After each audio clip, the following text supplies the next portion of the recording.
Yo, what's up? What's poppin', gamers? Today I'm going to be showing you Jack 2 All missions on the cheat station, PlayStation 3. And yeah, it plays a little bit different than the PS2 version. It's ever so slightly. But yeah, the run's going to start in 3, 2, 1. Hold on, we need to button the timer. And now.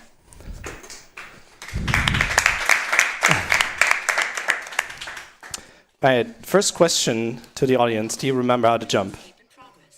No, alright, no. Well, neither do I. But yeah, like, every run starts off with escape.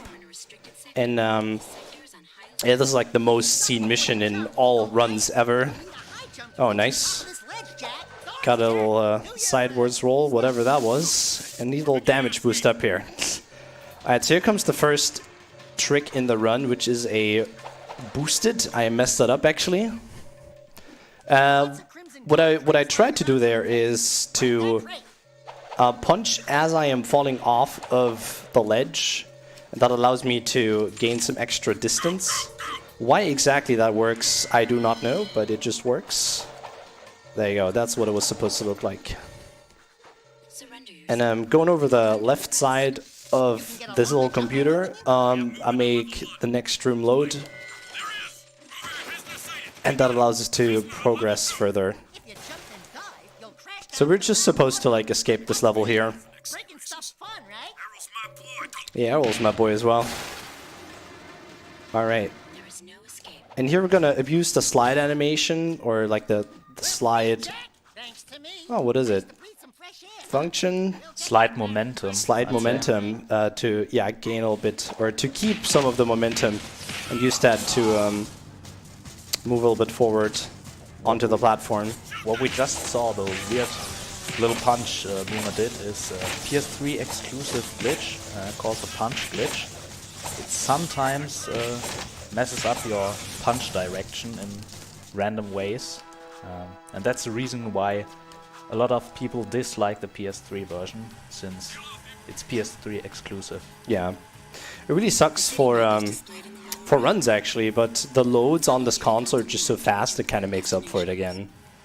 So here's the first little skip we're doing.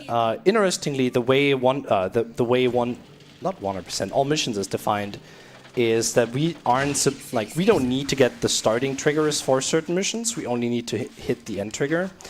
And although we had a mission on the map that told us to go to that sword-looking thing, we can just skip that because that only gives us like the starting mission, or the starting trigger for this mission. Oh, interesting. Cancel like my roll jump. So we're just gonna go here instead, which is like the first mission.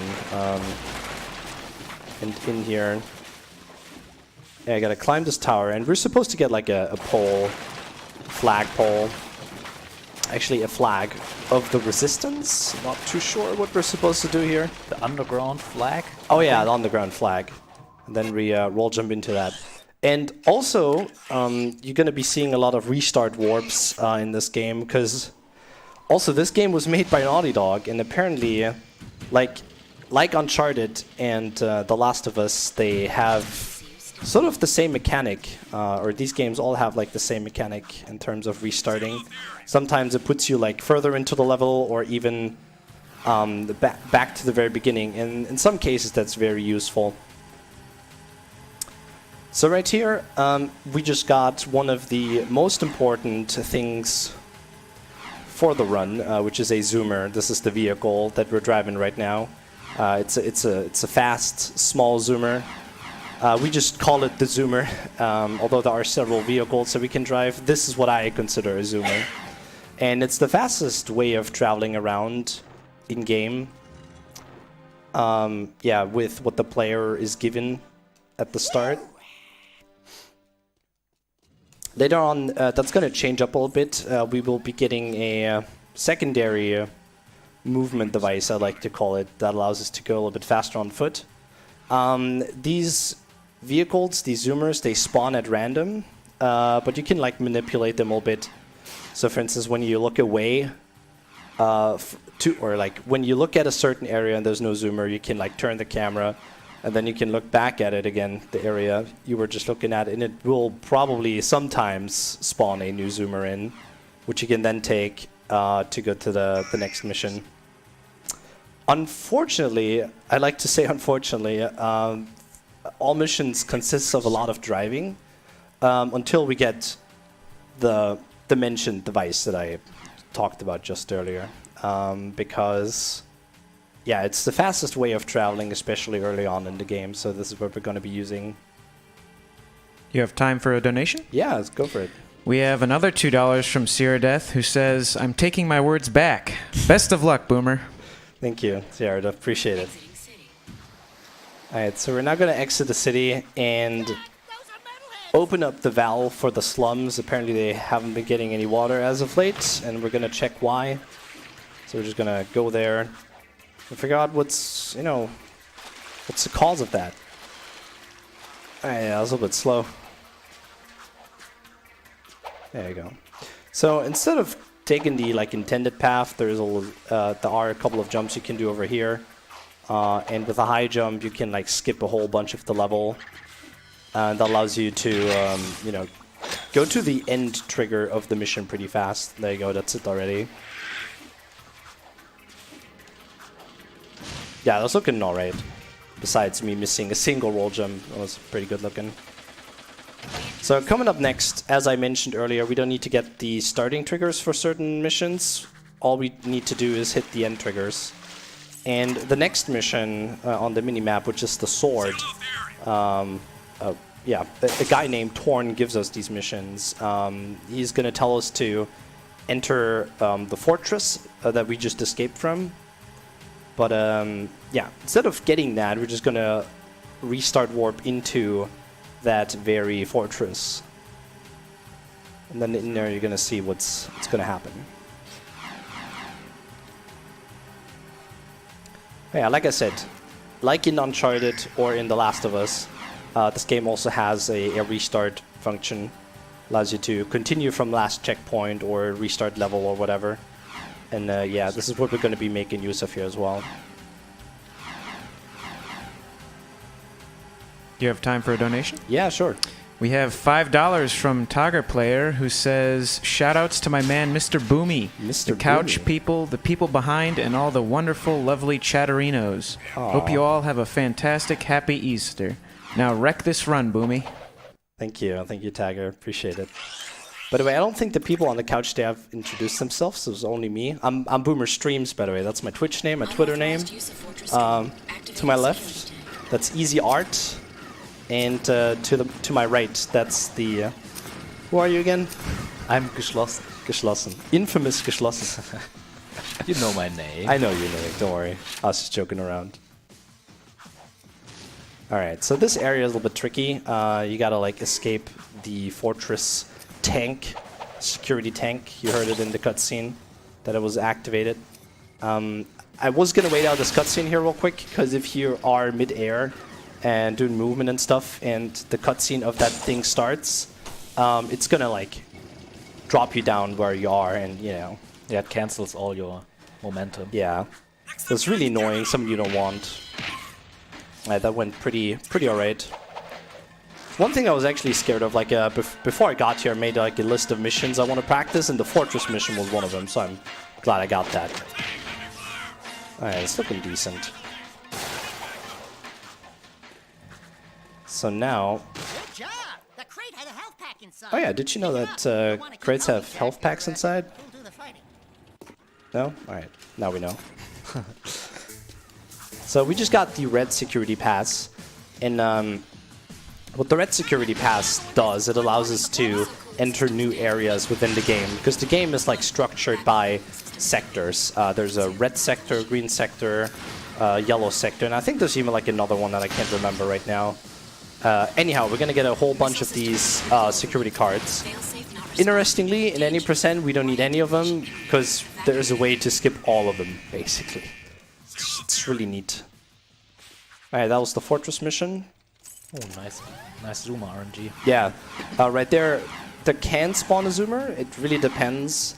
But I did a boosted into that area, and by turning my camera there later, I think that's what gets it to spawn. Not too sure, but that's my assumption. Anyhow, right here we're supposed to take a delivery or bring a delivery to someone. That's like. Oh yeah, by the way, PlayStation 3 is pretty broken. Sometimes when you skip cutscenes and stuff, that happens. Like Dax just keeps on talking. Alright, so but instead of like driving there as intended, we're just gonna get off the zoomer right here. Take this one and do a sweet little out of bounds. Requires a zoomer jump, which you do by pressing L1. No, hold on, what is it? R2? You need to switch the hover zone that you are currently in, and then you need to jump and get off of the board. The zoomer, maybe. And then here's the red barrier that was supposed to be there, and instead of, look at the minimap, there was like a huge area we were supposed to go through, but nah, let's just go straight to the final trigger instead of driving all the way through the city. So that's a neat little trick you can do here. As you might have seen by now, in Jack 2 and 3 it's really easy to go out of bounds. Yep. Especially when we get the hoverboard later. Alright, driving into the cutscene trigger, the end trigger. And yeah, that's it. That's how we get there. So as a gift from the guy we just brought the delivery to, we're now able to use the so-called scatter gun, which almost acts like a shotgun. We need to teach you how to use this baby. Wait, hold on. Scatter gun is a good short-range weapon with a wide field of fire. To fire the weapon, press the trigger. Alright, I can do that. It's easy. Good. Some kick, huh? It's not the fastest firing weapon in the world, though. You can put your weapon away or pull it out at any time. Try putting the weapon away. So by pressing the D-pad, you can put weapons away and switch them even. Good. You can find red ammo inside Crimson Guard crates. You want to try the scatter gun course? I know, it's a basic introduction to weapons in this game. Let me see if I can get a... Alright. So anyhow, right here we're doing a quick gun course. We need to get the goal of 3,000. Once we reach that, we can leave this area no problem. You can technically get the high score if you really want to, but that's not necessary for any of the categories besides 100%. Yeah, this can be a little bit tricky.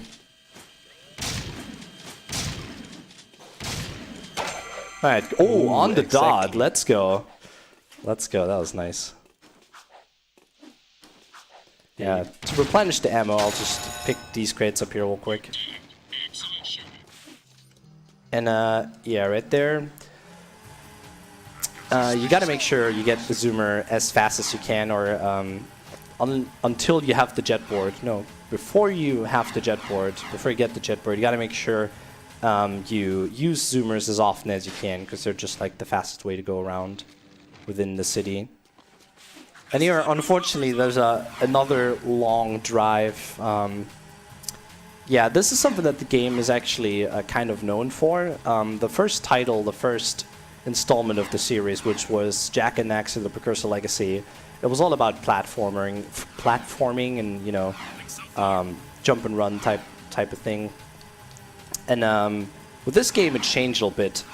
They took a lot of inspiration from the GTA series, and I think it was GTA 3 that they, I don't want to say ripped off a couple ideas, but they were heavily inspired by that game. So this is why they decided to take Jak 2 into that very direction.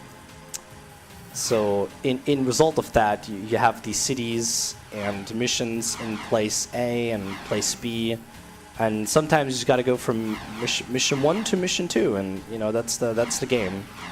But yeah, as I wanted to say, the game back then even got a bunch of flack for it, for just being different than its ancestor? Predecessor? Ancestor. I think Ancestor is the right name. First installment. Yeah, the first installment.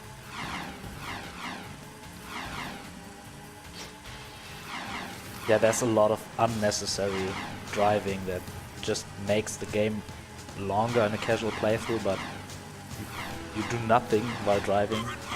So we try to skip as much as possible. Yep. And again, the restart warps are helping out a lot in certain spots, certain places. And also, death warps will be introduced a little bit later, where just simply dying in the city, within the city itself, saves you a little bit of driving, but more on that later. You may see on the left there, like in the HUD, that I have these weird-looking eggs. And yeah, those are precursor orbs. They're pretty known from the first title, but apparently they are a bit rare in this game. Like in the first game, you collect 2,000 of them to get the 100% achievement, or to 100% the game. But in this, it's a little bit different. The game only has 286, I believe. So yeah, there's a lot less. Around the... Yeah, it's only a quarter of what we have. No, not even. It's like an eighth. A bit over 10%, yeah. Yes. Really interesting. So in this mission, we gotta help our boy Sig. The guy we're helping right now is named Sig, by the way. And right there, I'm taking up the, or I'm actually like going to the bridge and pull it down earlier than intended, I want to say. And that skips a little section where Sig tells us to, like, you know, pull down the bridge. Right here's a scripted section, basically. These, I don't even know what they're called. They're just gonna spawn and we just shoot them off with the platform that kills them instantly. Usually they take 2 hits using the blaster. At the start of the game, the blaster is not that effective, and only by punching and yeah, either punching or kicking and then shooting, you can combine a couple of hits, and that, you know, makes it a little bit more effective. In this mission, we try to collect as many of these little yellow glowy thingies as possible, since we need 25 to unlock a power later, Dark Jack power. Yeah, they're called Skull Gems, and it's only in the 100% category and in the yeah, all missions category. We collect some of them. Alright. Also, you gotta make sure that you're not getting too far ahead of them, else the mission can fail. Has happened to me several times before. It's a little bit unfortunate, but hey, what do you do? Yeah. This is like 17 minutes into the run. It's not that bad. And since this is Jack 2, there are basically no checkpoints in any missions. So if you fail now, you have to do it all over again and lose like 4 minutes. Yeah, this is like roughly 3 minutes we've been unquote wasting on this mission already. So if I were to die now, then that'd be terrible.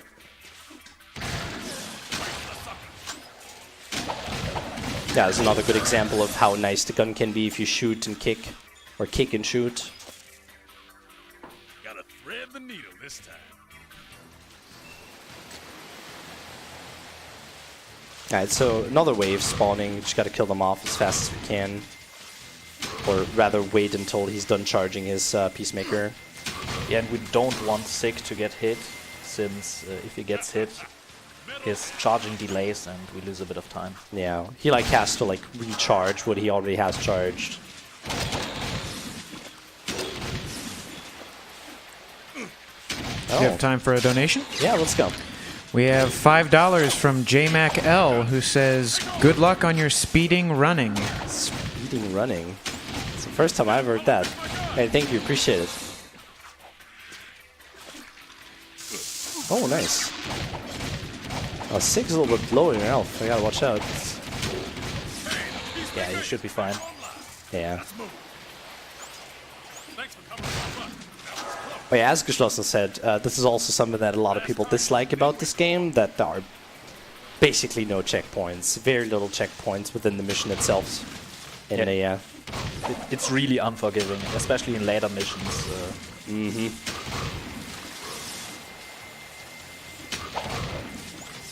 Say goodnight, baby. Alright, so here's one of these restart warps that allows us to go back to the beginning a little bit faster. Instead of walking there, we can just restart warp back to the beginning. It's really nice. So sometimes you will see me go into first person real quick, and that is to load in like areas like a tiny bit faster. Yeah, it's actually not Jack that makes certain areas load. It's the camera itself, like the physical object, the camera in this game, that makes things load. At least I believe so, and that's what I've picked up from other people. That's what they've been telling me so far. And yeah, if you go into first person, then your camera view like changes obviously, and that can load in certain areas a little bit faster. And here we go. It's a little bit more driving. If you need more donations, by the way, just go for them right now. Now would be a great time. Yes, we have $5 from Penny, who says, "Hello, Boomer and Izzy. Just noticed that you two are on here, and goddamn, it made me so happy. I really need to check out your stream more often again. Good luck with the run." Thank you, Penny. Appreciate it. Oh, that's cute. Thank you, thank you.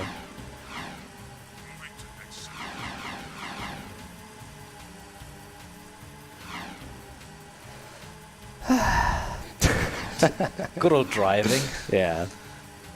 That's the only downside to all missions, really. There's not a whole lot you can do here. Of course, you can like cut corners properly and stuff, but you know, it's basically just holding down X and moving the analog stick right and left a little bit. That's about it. Also, you see me switch the hover zones. They're called hover zones in this game. There's a... Oh, the guard just said this is a no hover zone. All right, there's a low and high. The one that I was just in was low, and the one that I am currently in, this one right here, is high. And by switching them every once in a while, I can avoid certain traffic a little bit easier. And yeah, that's what I do it for. So back at this guy's place. His name's Crew, by the way. The Hip Hog. This is the place we're in right now. We gotta do another mission. Oh, pull over. Alright, so now we're getting shot.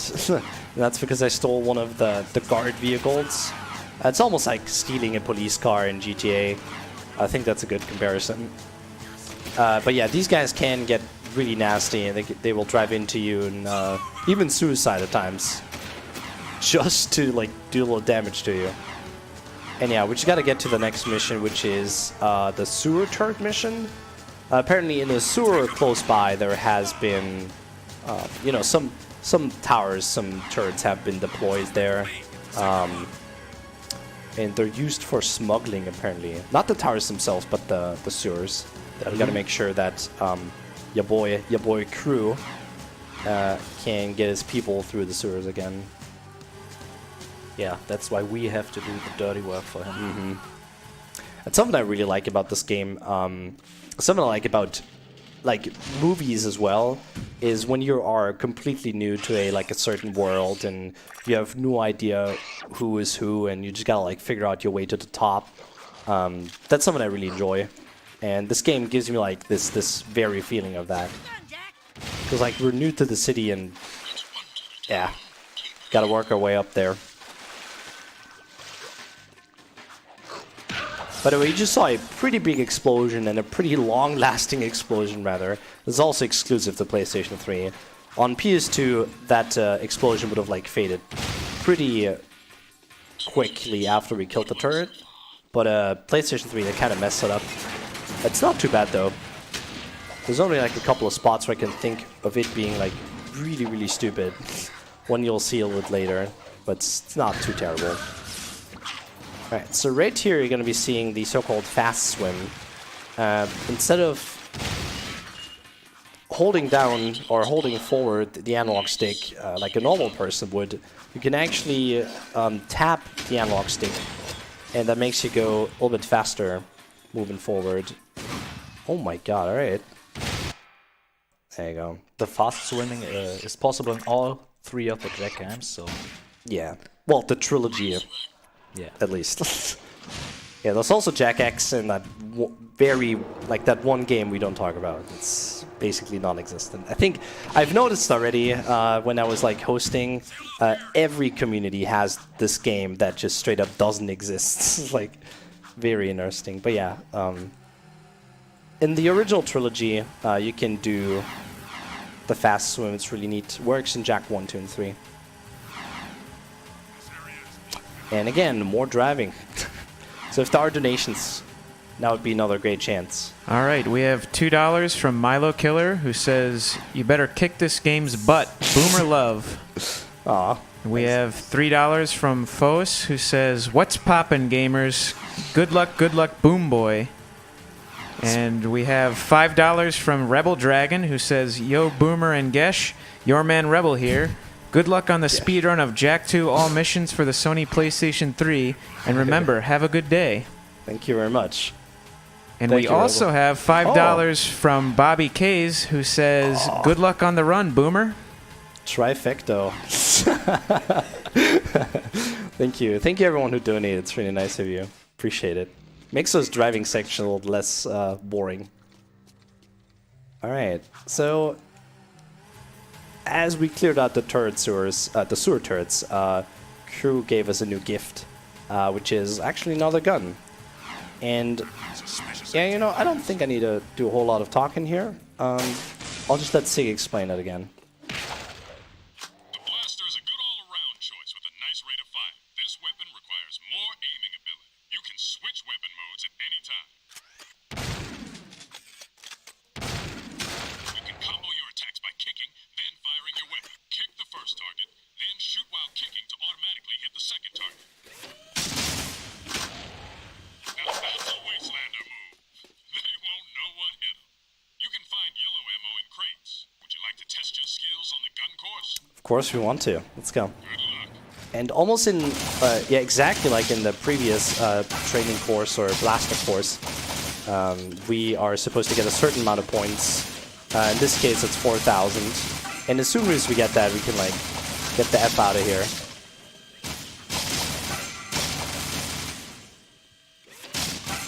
Alright, that's it already.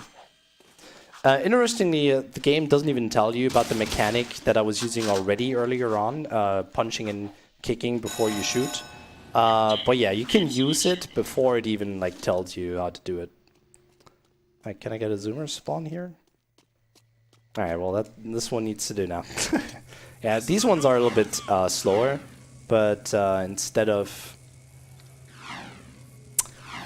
being fast, they have the perk of having a lot of health. So for some missions later on, this will come in handy. This also has a second seat for another driver, or for like a what do you call it? It's a German word. Beifahrer? Co-driver, yeah. Co-driver, yeah, thank you. So you can have a co-driver. Alrighty. So over here, as you've seen, we have this zoomer again. Very similar to what we had earlier. But instead of, you know, you maybe noticed the trend here already. We're not gonna drive there all the way as intended. You know, there's a nice needle out of bounds we can do. The one I'm actually doing is a little bit slower. There's an even faster one, but I just like this the most for some reason. I feel way more comfortable with this one. So over here in this little corner, you can go out of bounds by switching hover zones and getting off of the zoomer. And like that, we can get out of bounds, grab one of these zoomers over here, and with that, just drive to the final trigger. By the way, rip the guy that I just threw off of that zoomer. He is probably down there somewhere in the void. I'm sorry. Hey, more driving. It's really nice. By the way, over there to the left, I'm not sure if you noticed that, but there was like a white little stripe or whatever. That's actually a white tile that spawns certain objects on them, and from there teleports them into the city. It's really interesting how that works. Maybe I can show that off a little bit later. Anyhow, here's where we get the probably the most broken item in the game. Which is the jet board, but almost like with the with everything else? On and off the jet I'll let board Kira anytime. explain. You can jump on your jet board. You can get a higher jump by ducking before you jump. Jump and jump again a little after you've landed for an even bigger launch. Try getting up on that higher ledge with a boost jump. You can land on a railing, grind across it. Try grinding on that rail. You can spin in the air, land a perfect 360 for a speed boost. Alright, we got that speed boost, but... You Alright. can do flips while you jump. You can also do tricks for fun. Alright, here's where the game really starts to break loose now. So although she just said you can do tricks, unquote, for fun, it's actually really useful to that one very trick that I just did. It's called the hover, and you've seen that in my Jack 3 NG Plus run already. Probably, hopefully you did. Hopefully you were watching that.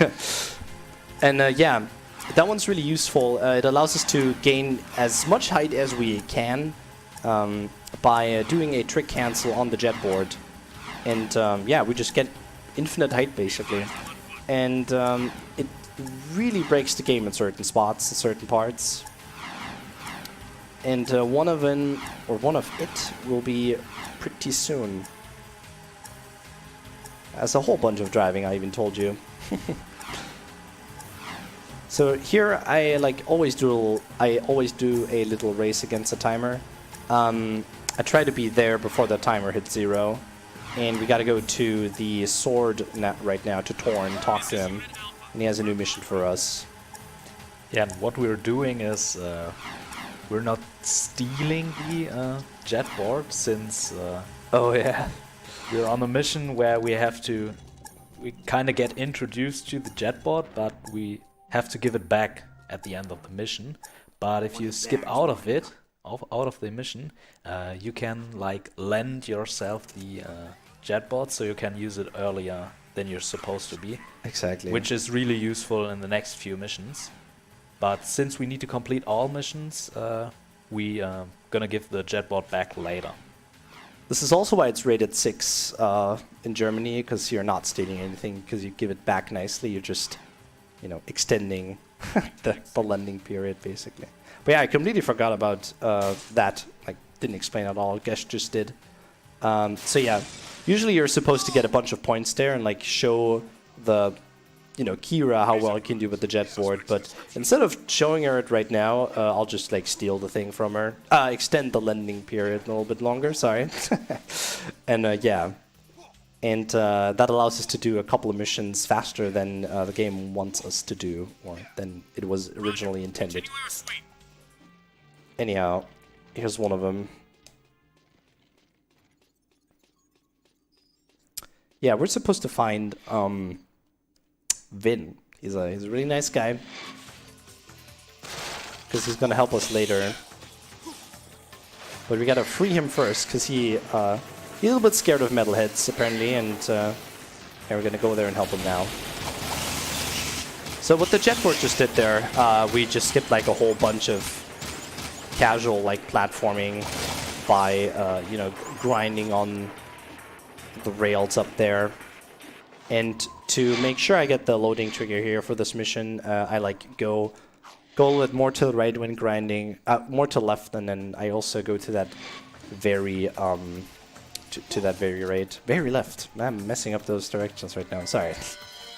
So also here, this is where the jetboard also comes in really handy. There are actually 3 turret sections in this mission, but for some reason, when you fly to the second one first, when you use the jetboard to get there first, the game kind of marks that as completed, and it only requires you to do one more.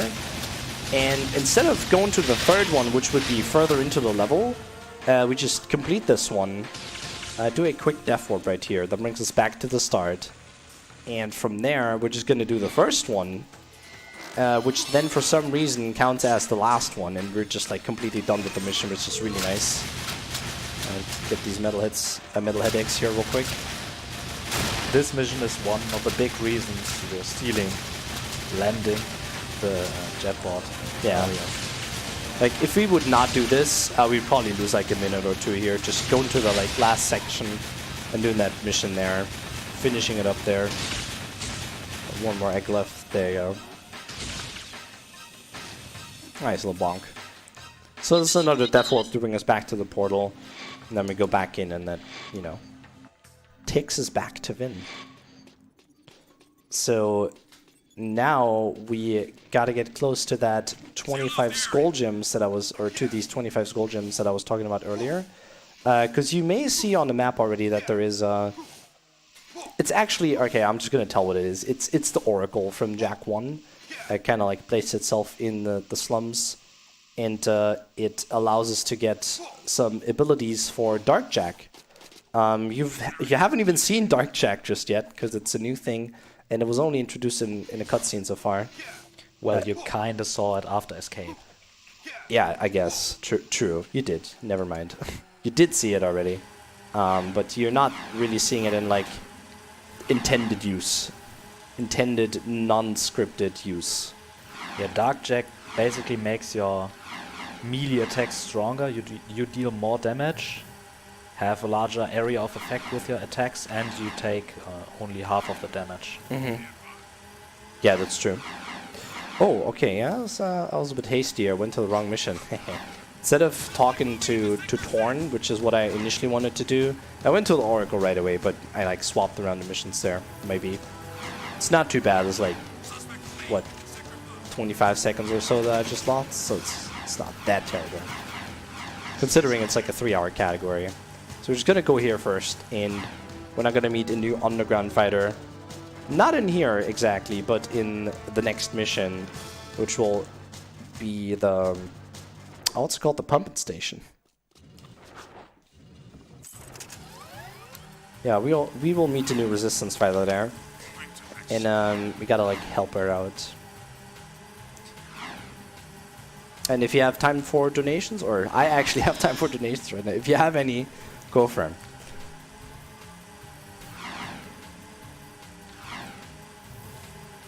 Alright. None as it seems. Get those donations in, guys. What the heck? Yes, unfortunately, the donation well has run dry. Aw. Oh, feels bad, man. Gotta dig deeper, I guess. Hey, if you want to donate, it's for a good cause, and get to say hi to me in the couch if you like. Maybe leave a little silly comment too.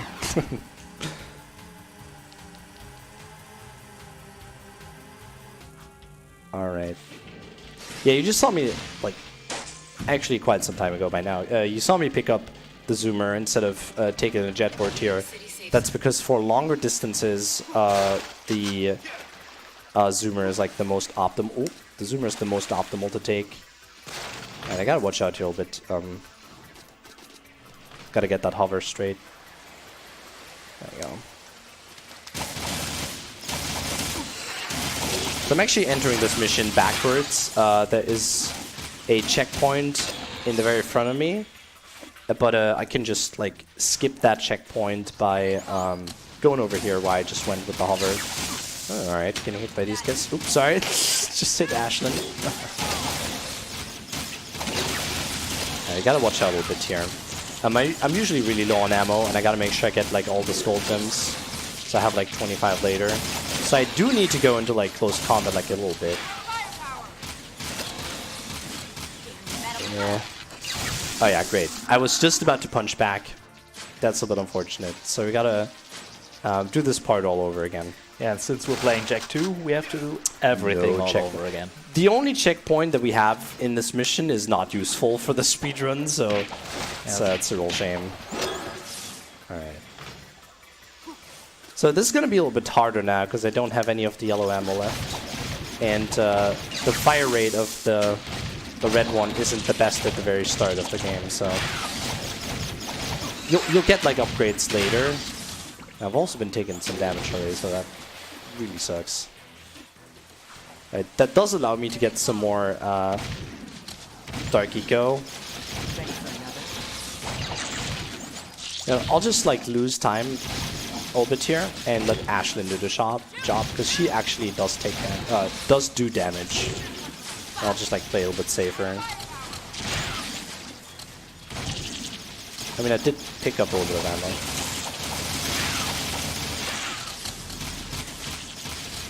And more shot left, great. I don't want to go too far out either, because that's going to like activate the checkpoint that I was trying to skip earlier.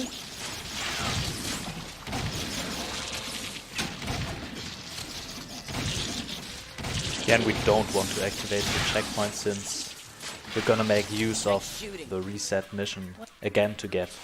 Actually not, we're going to do a little death loop Oh, here. we do a death loop, yeah. Yeah, this little thingy right there that just killed us is there to prevent players from going out in the levels too fast or too far, and we just make use of that and let it kill us. Ooh. All right, there you go. So now we're going to the Oracle, and we have 26 skull gems. But instead of doing what it tells us to do, we're just gonna go back out, or we go out and back in, because that way we save the Dark Jack that we currently have. In the bottom left, you can see that, and we're also going to be doing a restart warp here, because that allows us to go back to the right. What is this? Like the stadium? Yeah, stadium. And we're gonna, you know, well, we could bring it back right now. We're gonna take the board just a little bit longer, because I do need it for like another mission. It's really interesting when you use the jet board. Like you see the points pop up. It's really funny looking. I don't want to track the cards here. And on the minimap, you see this little hut. And that's actually another character that we are supposed to... We will get to know that character like right now, technically, theoretically, if we were to play this as intended. But instead of doing that, we will just... we're not going to go there, because she only gives us the starting trigger of a mission. And as I told you earlier, that's something we don't want. We can't just skip that right away. So instead of that, we will just go to the mission. You can't go in there right now, but abusing the hover and the jet board, we actually can. Oh, okay. I do not know what's gonna happen here. If I'm unlucky... Oh, it's not too bad then. I thought it was gonna take me back to the stadium, so that's not too terrible then. Just gonna hover in here, because usually when you die in Haven City, it takes you back all the way to the stadium when you have the jet board on you. And yeah, here we're supposed to collect some artifacts, and we're still gonna do that, but it's gonna be a heck of a lot easier. Because we have the hover. So this is the first one. And this is the second one. Yeah, with a few simple hovers, we can skip minutes in this mission. Yeah, it's crazy. Like, I remember playing this game casually as a child, and this took me forever. And then there's a third and last hover I can do over here. Yeah, it's one of the longest, but also one of the coolest missions in the game. Since it kind of brings back the Jack 1 feeling. Yeah. There's a lot of precursor stuff all around. A lot of platforming. Mm-hmm. Yeah, a lot of people like this area a lot, and so do I. It's a really cool looking area. And as I said, restarting in Haven City when having the jetboard stolen takes you back to the stadium. And this is actually where I'm going to hand over the controller to my co-runner, Easy, because all she has to do here is get some points with the jetboard. A goal of 15,000 exactly, and this is like really easy. She's like halfway there already. And there's already like still like a minute left on the clock.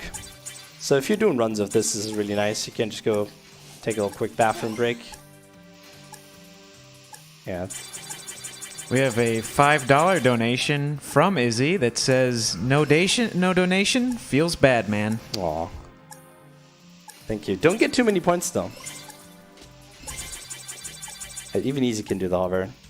I do actually have a hover tutorial on YouTube, so if you want to check that out, just look up hover tutorial by Boomer, and there should be something.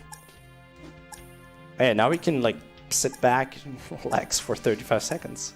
That's all I need to do. We don't want to get more than 15,000 or more than 50,000, because then Dexter will like, you know, Dexter will talk to us and he will say, "Oh, hey, these are precursor orbs since we haven't collected any of them now," and he will say that they're pretty useful and blah blah blah, and that that we can use them somewhere possibly. Anyhow, we don't want that because it will make this loading screen a little bit longer for no reason, basically. Oh, that was a nice example of punch glitch right there. Good job. Yeah, thanks. Good job. Good job, Easy. Good job, Easy. Can we get some clapping for that? Thank you, Easy. Really appreciate it. All right, off to the next mission. This game, I don't know. Yeah, the game itself separates it in acts, and we are getting close to the end of Act 1, which is like around an hour into the game.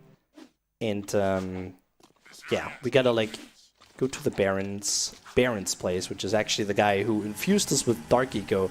Dark Eco, if you don't remember from the first game, is like a dark power basically, or like a dark Power source. yeah, power source.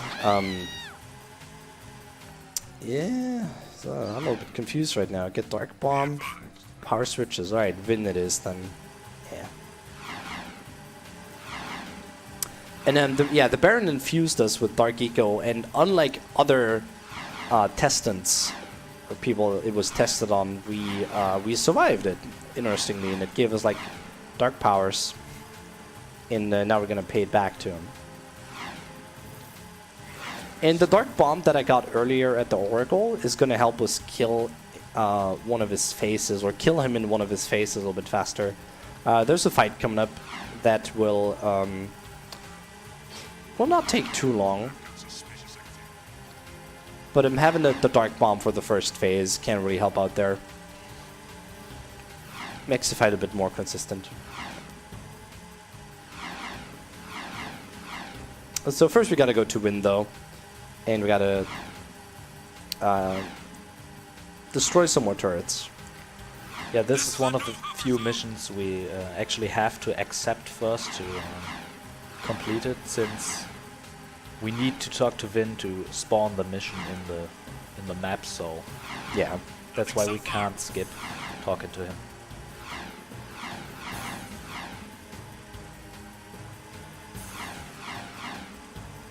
It's sometimes a bit confusing to memorize what Right. mission you actually have to start and what mission you can skip into. Yeah, that's true. Like, even though I like ran this category quite a lot, I get confused here once in a while. It's not a game that's confused, it's me actually.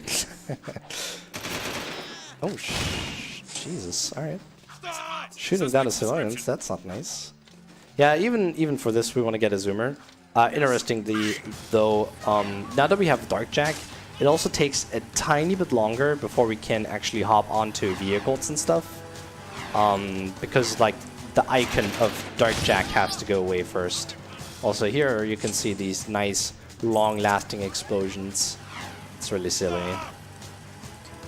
I get a nice idea of what they look like. Yeah, and since we gave back the jetboard in the mission earlier, we're now back to good old driving. Yep, it's a bit unfortunate, but we'll get it back soon.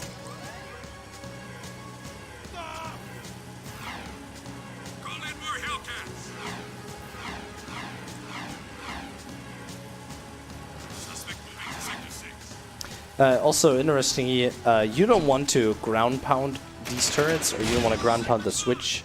You kind of just want to jump onto them and activate the switch that way. It has happened before that the switch itself just kind of like got stuck on the ground without being activated, so you like soft locked and had to like restart the mission. So yeah, to avoid that, I'll just jump onto the thing and that's it. Strength is our only option. Okay, the B-zone power grid is back online. So now we can take up the elevator to the Baron's place. These switches we just hit underneath the turrets. There were power switches, as it seems, and now that the power is back up, we can use the elevator. Oh my god, yeah. The zoomer I'm using, although everyone tells me they are all the same, I don't know what it is. I believe they're different somehow. Whenever I get off of him, this very one that I just used is like really terrible. It like does very silly things to my movement and stuff. Anyhow, this is can be a really nice mission. Already messed up. Yeah, this mission can look really nice if you do it fast. Unfortunately, I like missed a little punch there. That's what I wanted to do. You can punch into those poles. Looks really cute. Alright, let's see if we can do boosted here. Ooh. Let's grab. Nice, more explosions. This is what I was talking about. That's the very part that I tried to mention earlier. Now we gotta blow this up as well. I got some sick movement tech here. Hopefully it's gonna work. Oh no! Alright. Fortunately, there's a checkpoint. Yeah, right there, like right where I'm doing it, there's a checkpoint. Oh, nice one. Ah, nice. Got that. Alright. We're not done yet, though. Still a bit of...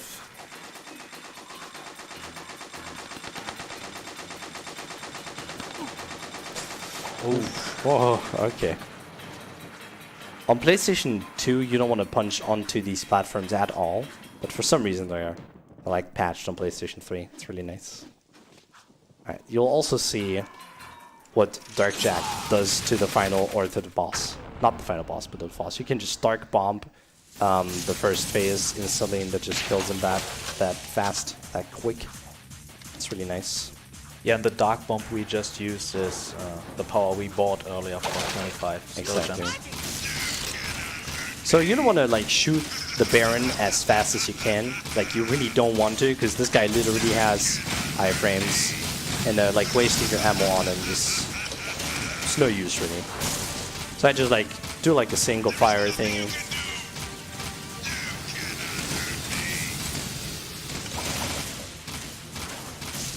Alright, there you go. It's phase number 2. Gotta pick up that ammo here real quick. I'm always insecure about my ammo, and in case I do mess up, which I don't think will happen, I would need to do like the first phase all over again. It's also a little safety strat to just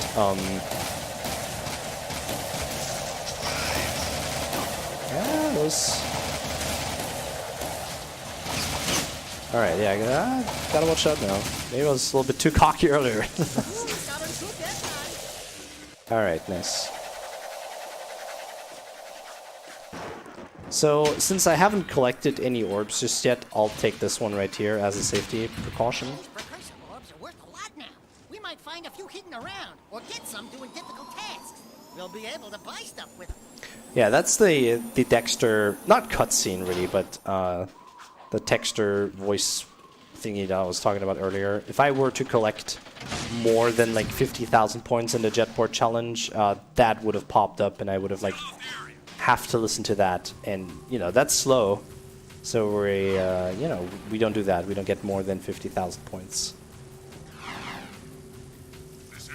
Also, now that I think of it, I think the stadium announcer also pops up and says, "Oh, congratulations on the bronze medal" or something, which is, you know, it just extends the time even more. You sit there for no reason. So we try to skip that as best as we can. Also, I'm going to be doing a restart warp here. Yeah, gotta do a restart warp here. There's a whole lot that can go wrong in this mission. We're supposed to collect some money bags for Crew, the guy we worked for all this time. And we just gotta drive around and stuff. We aren't bound to use this vehicle, but in case it does blow up, I will probably take damage. And if that's happening, I will die, and that requires me to do the entire mission all over again. So I'd rather just take a quick little save warp, restart warp there, fill up my health, and go back at it. Yeah, that's one special thing about the death warps or restart missions, that you can use them to refill your health. Yeah, so not just getting further into the level or faster back to the start in a certain mission. It also allows you to get your health back, which is really convenient. Yeah, speaking of collecting money, if you have any donations, go for that. Unfortunately, we still have no Aw. donations. I set this joke up earlier real nice, and now there's no donations. I'm sad. Oh, alright.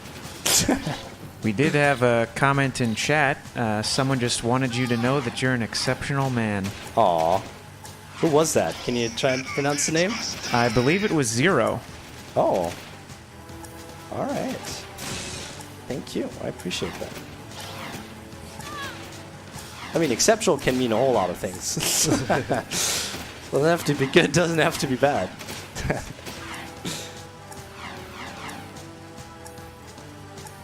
Ooh. Alright, yeah, it's only 4 money bags left.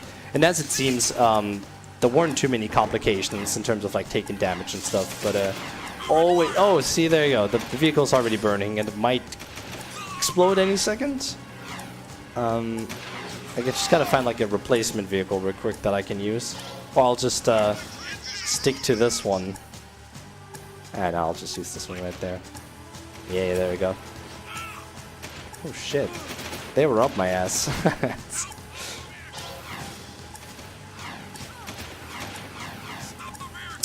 Pedestrians are really annoying in this game. I wish there wouldn't be any, like, all game ever.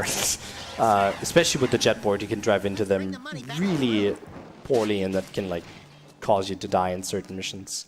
Really sucks. Something you don't want to be doing. Yeah, the thing with pedestrians is that sometimes they duck down when you drive towards them, and sometimes they don't, and you get a small bonk, so... Yeah, you can bonk into them. What's even worse, when you bonk into them, they take damage and they might even die. And that alerts the guards, and then you're being chased by the guards as well. So it's like a huge chain reaction that's happening, although you're just trying to make your way through the city. Just like in GTA. Yeah, just like in GTA. Although, I mean, in GTA, you're kind of doing that on purpose sometimes. Just walk up to pedestrians and just give him a good old punch into the face. Alright, guard. Chill. It's also really interesting, these pedestrians can go up on this autobahn. It's what I call the autobahn here, or highway. It's really annoying sometimes. Alright, good. I had a hard lock earlier here. That would have been really silly. I would have hard locked again. Yeah, that's one special thing about Jak 2. Sometimes just decides to freeze, and that mostly means your run is over. Or Yeah. if you have a safety save, you can load. Yeah, unless you have the memory card in, you can like... if you have the memory card in, you can just restart the console. Unquote, real quick. It takes like a minute or so. Alright. You can restart your console real quick, unquote, which takes around like a minute or so. And then you can continue your run. For marathons, it's usually really nice to have that on. Because you can like continue where you left off if that would have happened. But I have a save file that has a level selection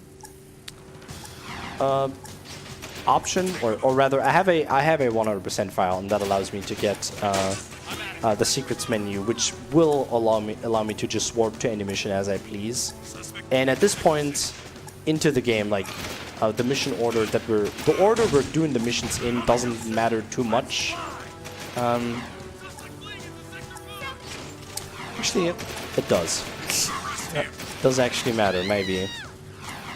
But in case you do die, you can just go back to a certain mission and do it all over again. On PlayStation 3, the game rarely hardlocks, though, which I'm really proud of. Really happy with. Yeah, it's probably because the PS3 has faster loads and therefore less lag.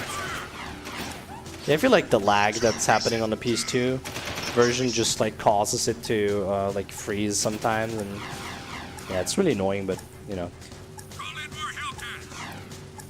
This is one of the few missions where you actually have to drive a car, since it has 2 seats. Yeah, I like a fat zoomer. I call this one like a fat zoomer. Yeah. Yeah, you got to make sure you get one of those because they, as you can see, they can tank a lot of hits. They also have a seat for the co-driver, a second seat. So these underground fighters, they can jump in and fly with you. Okay, thanks. All right, sorry, didn't mean to punch that woman. It would just switch the car to get rid of the damaged one and get a new fresh one. Yeah, this mission, if you're on like 1 health, this can be really scary.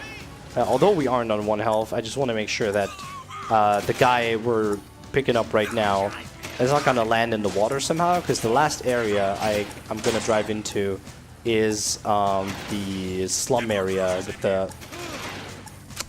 the precursor thingy in it. What's it called? The Oracle? Yeah, and yeah, there's a lot of water around, and if the car blows up here and he lands in the water, it's ogre. Burning molten metal ogre. Shoutouts to Jack 1. Yeah, shoutouts to Jack 1. I just gotta hold here real quick.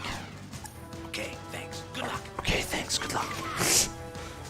I like how he whispers that, it's really... Oh, nice ooh, pushed me a little bit forward, thanks. Test strats. Yeah, that's task strats right there. Yeah, now we just gotta drive back to Torn.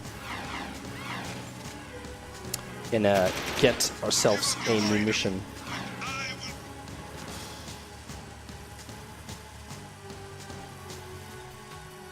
The next mission is a bit weird. You lose a bunch of time there.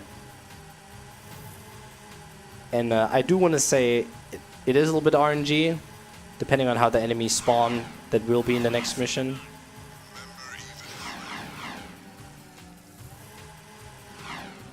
It shouldn't be too bad. Oof, oof, what? What? Alright, great game. Jack 2's such a good meme.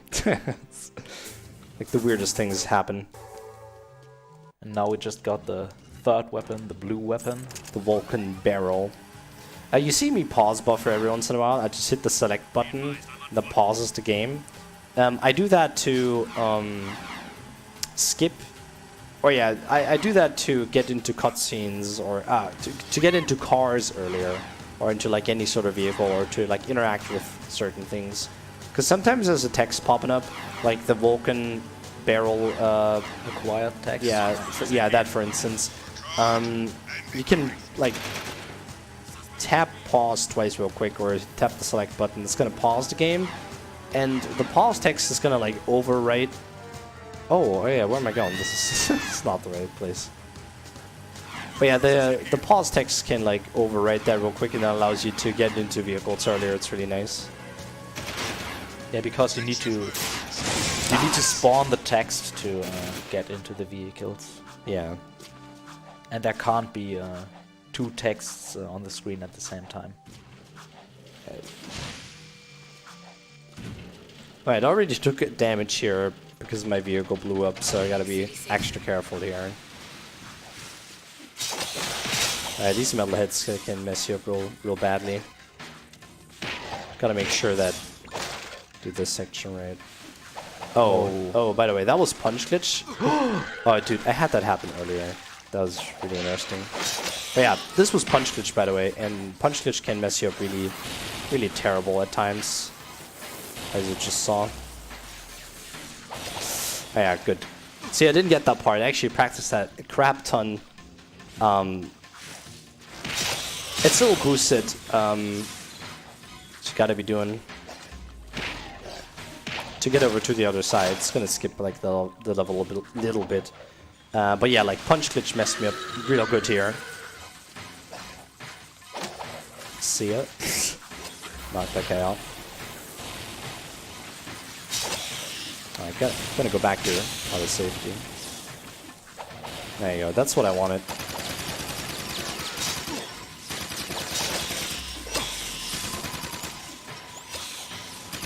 Still pretty low on health, but that's okay.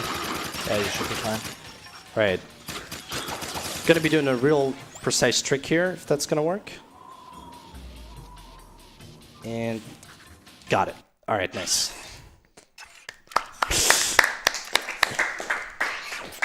Hey, in case you're wondering what that was for, absolutely nothing. Nice trick. Thanks, man. The April Fool's back at it again. Tricked you hard. Alright, yeah. Since I like action a lot, I'll just pick up one of these guard zoomers. And there was like no other zoomer around. Finally, now we get to see the shuttle. What And, are you gonna do around this place to get noticed? Yeah, actually, these zoomers right here, they can even spawn in the city sometimes. And yeah, it's really rare that Jesus. It's really rare that happens. I'm just gonna go there on foot, but you may notice how slow that actually is, like going on foot. It's not that fast compared to using the vehicle, but I'm just not. Didn't see any good vehicle around, so I'll just get that one. I'll just go there on foot. We have a $10 donation from Anonymous asking, does Izzy know the way? Do you know the way?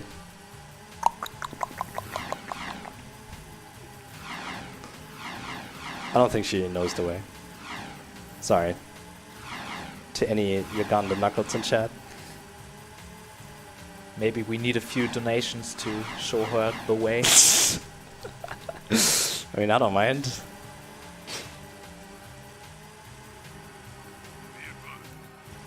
Alright.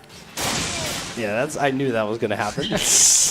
Like, you can even see how certain things are gonna happen. I saw this was playing in my head already, like that very scenario, how I was gonna drive into that vehicle right there. I tried to avoid it, but nope, didn't work.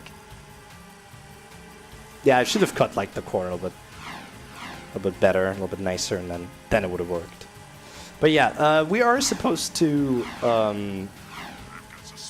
Oh, we're on. Well, yeah.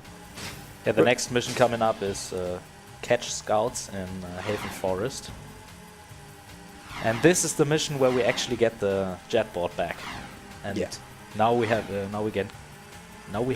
can keep it actually, so we can use the hover for Basically all of the anywhere now. It's Yeah. really nice. All right, now we have the jetboard and punch glitch. punch glitch again. Back at it again. All right, yeah, the jetboard is like a really fast way of moving around. It's really nice.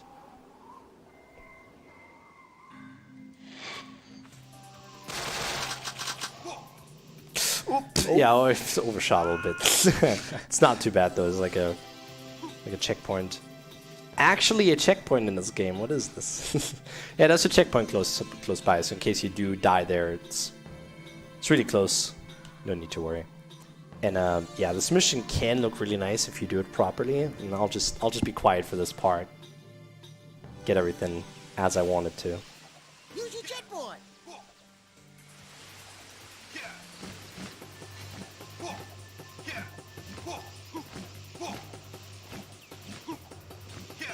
Alright, that was number 1.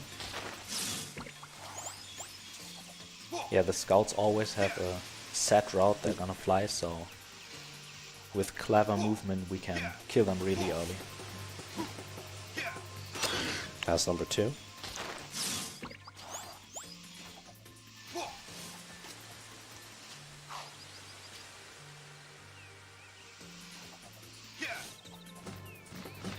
Almost. Damn it. Yeah, this one's really nice if you get it that way, because this guy takes a whole lot to... Takes a bunch of time to get him the intended way. But he's been nice. If you can get him here, it's not that terrible. The last one you gotta watch out though. Oh, yeah, messed that one up. It's not too bad then. You can get like really quick kills on the one that I just killed, and Oh, another orb. yes, I didn't even mean to pick that one up. Just gonna go around there. Alright then. Oh, what? Alright, sure. Yeah. He's playing with me. There you go. Alright, and as soon as you kill him, as soon as the counter goes away, you can restart the mission. That puts you back to the beginning. Yeah, it's a little bit unfortunate how it went, but still not too bad. We have a $7 donation from Peter, who says, Geschlossen is such bae. Thank you. Peter. Hey, Peter. It's poppin'. Peter. Alright. Now that we caught these scouts, the scouts. Yeah, they're called scouts. They're gonna help out your girl, Ashlyn, in the bazaar. She needs some help, apparently. So we're gonna go there, help her out. Because we're nice, right?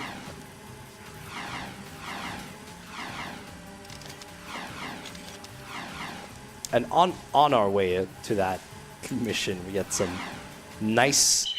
Oh, there it is. I just talked to my racing client, and she told me you're pretty good with that jet board. Yeah. My sources say a shipment of Crimson Guard listening equipment just arrived on the port. None of us, including the underground, knows to be running.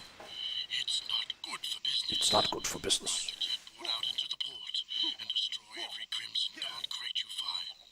There's sure to be a defense perimeter. So watch out, eh? That's a real good meme.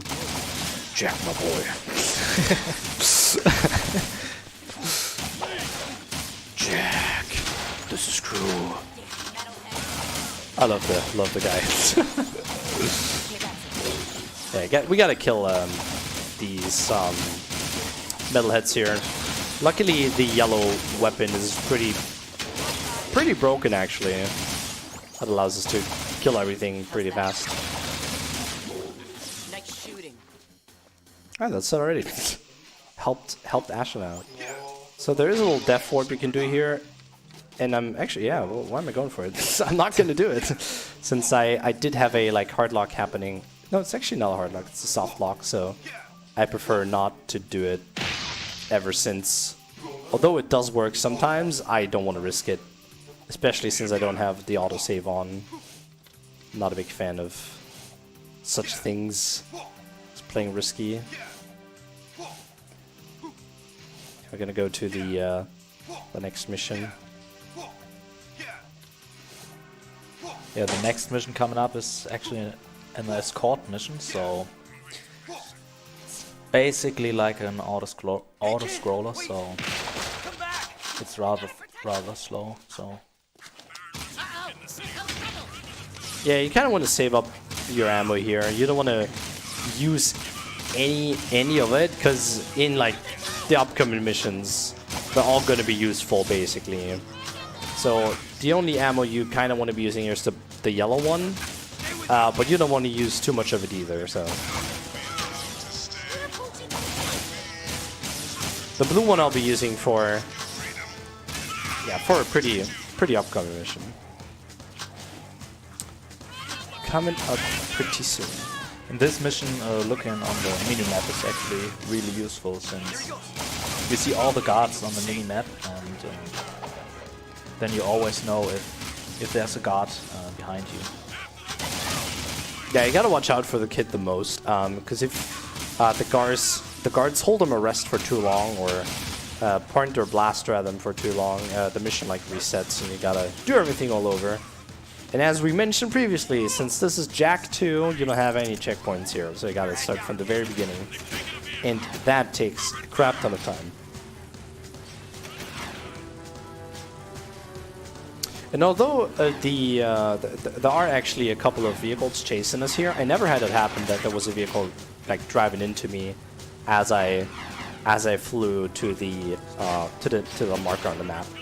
All they were doing was like what that guard was doing. Drive slowly towards you and just shoot like 2 times. Interestingly, it seems like this vehicle doesn't take any damage, like it has been hit already. Or it has been hit several times, but it didn't take any visible damage.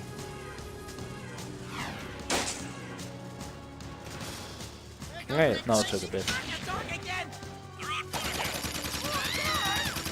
Fortunately, this last escort section is really, Yeah, it's really pretty short. Yeah, it's pretty short, pretty easy as well.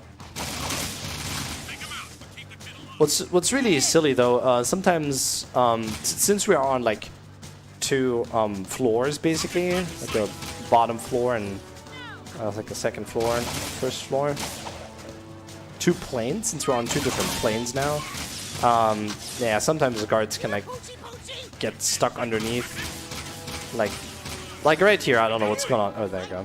Let's get these two to core. All right. Stop. It's really funny. We're gonna do a restart warp here. That's gonna bring us to the next mission. It takes a little while before we actually get there. And a lot of people don't actually know, but you can do this very mission. The one that crew gave us just earlier, you can do it with a zoomer and the red gun. So this is why you don't want to be wasting all of your red gun. The mission that I was just doing with the kid. If you don't have any here, you're giving yourself a hard time. A lot of people think that you need to do this with the jetboard, but you really don't. But it really is laid out for it to be done with that very jetboard. Yeah, you mostly switch to the jetboard if your zoomer blows up. Yeah. Because if you're not really careful and you drive into one of the bombs, your zoomer does take damage. Yeah, as you can see, it's already like a little smoke coming out of it. I think I messed up the route a little bit here, but it's not too terrible.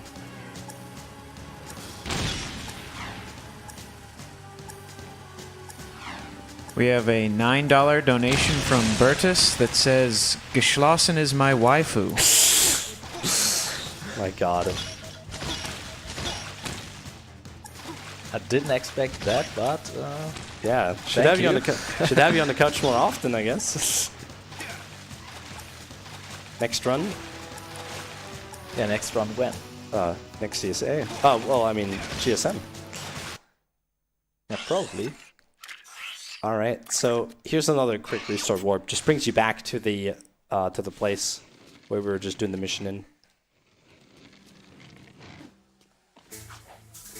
And here we're actually gonna make use of like overriding missions or having two missions open at the same time. I just activated a side mission where you're supposed to take a zoomer and do a couple of. You're supposed to hit a couple of rings and fly through them. You'll get some orbs, but we don't need any orbs, and you know neither is this 100%. So there's like no use for them. So what we'll do instead, I'll just open up the mission while I have this lurker mission open, which is one of the main missions we need to do. And what that allows us to do, we can actually warp back a little bit faster instead of taking a drive to the next mission. So instead of driving back, we just restart warp, and it saves around like 45 seconds or so. Another lurker freed. Another lurker freed. You can do them in any particular order, as long as you bring them all there. I mean, it's recommended, at least I would recommend, that you kill one, like blow up one guard vehicle, and then get the lurker and turn him in. That's what I'd do.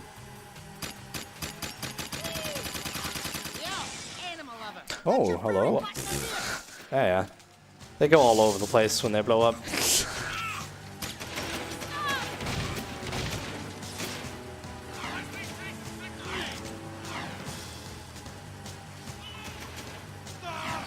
Stop! I just really love pedestrians sometimes. It's so random. Alright, gotta switch to vehicle here. It's already burning.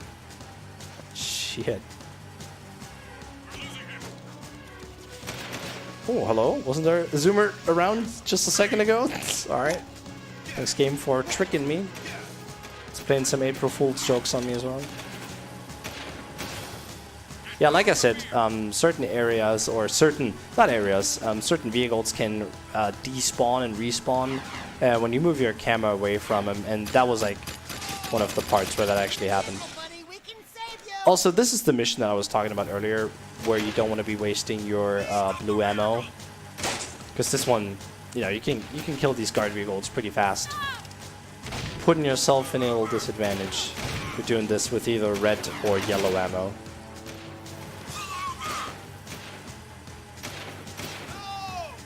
No. All right. Skip the cutscene, open up the menu, restart, and for whatever reason, we will be back at this part. And here's actually the side mission. I'm gonna drive through the first ring, since that's gonna bring down the timer from 11 to 7 seconds, and then I'm just gonna not try the mission again. There you go. It's a bunch of time we just saved here. All right. So the mission coming up is it's a really tricky mission. Oh man. Oh man. Yeah, a lot of stuff can happen there. Just earlier, we noticed that you can't boost and grind on one of those rails that you'll see in just a second. Otherwise, it's not gonna accomplish what you need to do within this mission. In this mission, we need to get rid of this really big drill, and we do that by destroying the cables that are connected to the drill. With our jetboard. Yeah, jetboard's is really nice. And in this mission, it's the only mission where the guards have a new weapon instead of their blaster. Oh my god. They have those really small eco bombs. They're shooting all over the place, and yeah, that's what can happen with those. See, it's really the only time where they use them in this entire, like, the entire run, like, even in the entire playthrough. Oh my god, there's... What is this? Sniping me pretty hard. Anyhow. Once you get a decent start, it can look like this. Eat this, alright. Alright.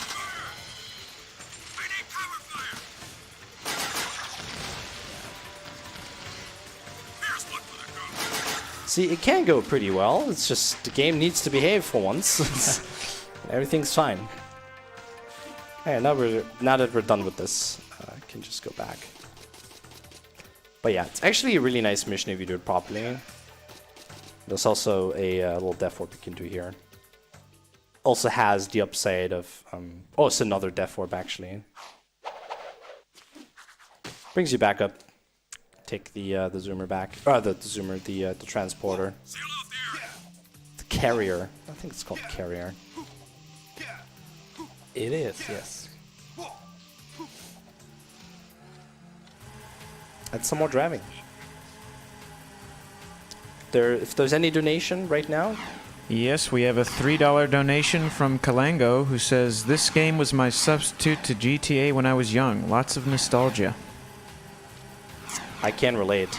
I got this when I was like, I think 8 years old. And I loved it. I loved it. It's a great game. Yeah, like I said, they took a lot of inspiration from GTA. And I want to say you can really feel that. Yeah, the mission coming up is one of the hardest missions casually, since the timer is only 2 minutes, and especially for casual, that isn't that good with jetboard movement. The timer is actually really close. Yeah. Well, they also don't tell you is that you didn't have to press X as you're going up these ramps. Like right there, to throw a bomb, you just gotta like hit X, I think. Yeah, they're not telling you that. And if you don't know that, then sometimes he will throw a bomb, sometimes he won't, so it's really frustrating. And yeah, the hover comes in handy here as well.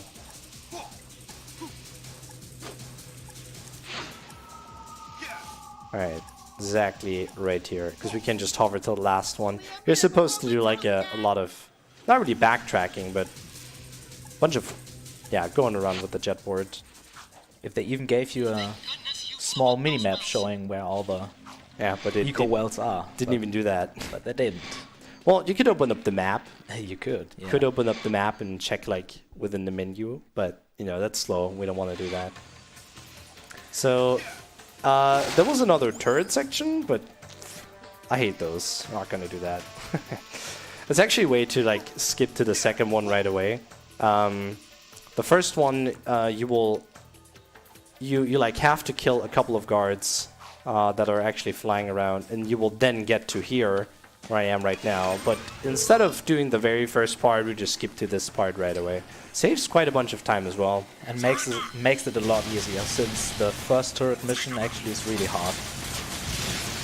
Yeah, it's pretty terrible. I remember like waking up again as a child, like 9 in the morning, and I wasted like 3 hours on that mission. I didn't get anywhere.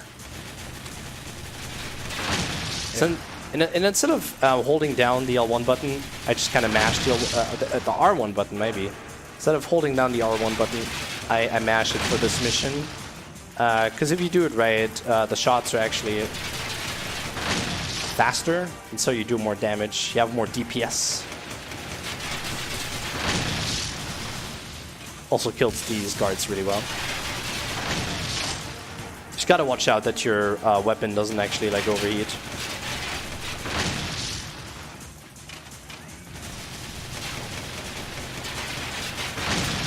Yeah.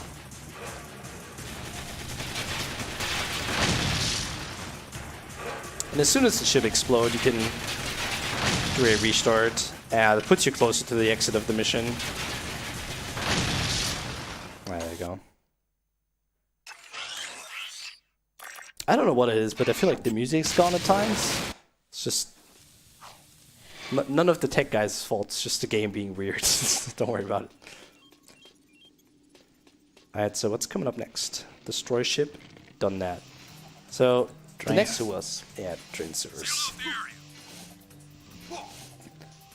The next mission is a really tight jetboarding section.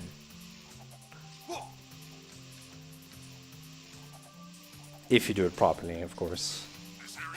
Well, it's tight anyways, but doing it properly looks even nice while being very tight.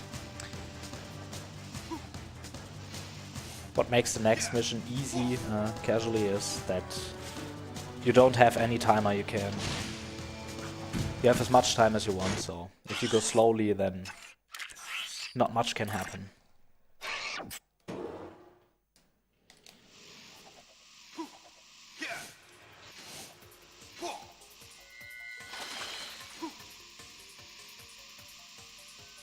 There's actually another way of doing this. You go out of bounds and like hit these valves that we're supposed to hit. You'll see them in a second.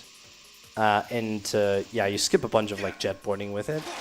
But I don't know, I'm not a big fan of that, since this mission looks really nice done properly. So let me trying to get some nice movement down here. Yeah, we want to use the side flip as much as possible. Oh. Alright, never mind then. Since every side flip gives you a little speed boost.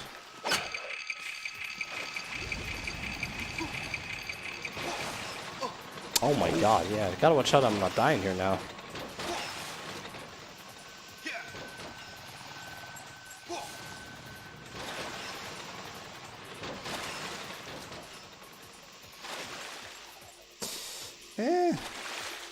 Yeah, it's a little bit tricky. Oh yeah, nice. Oh. And guess what? We have to start all over again. Welcome to Jack 2. Welcome to Jack 2.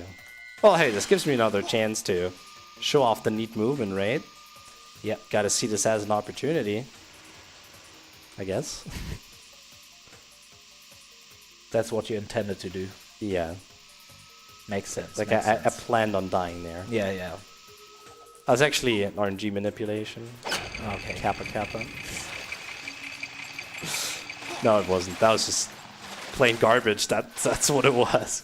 Yeah, for some reason I like went into those two bombs.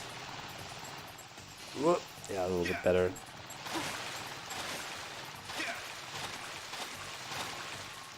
Yeah, there you go. That's more like it. Yeah.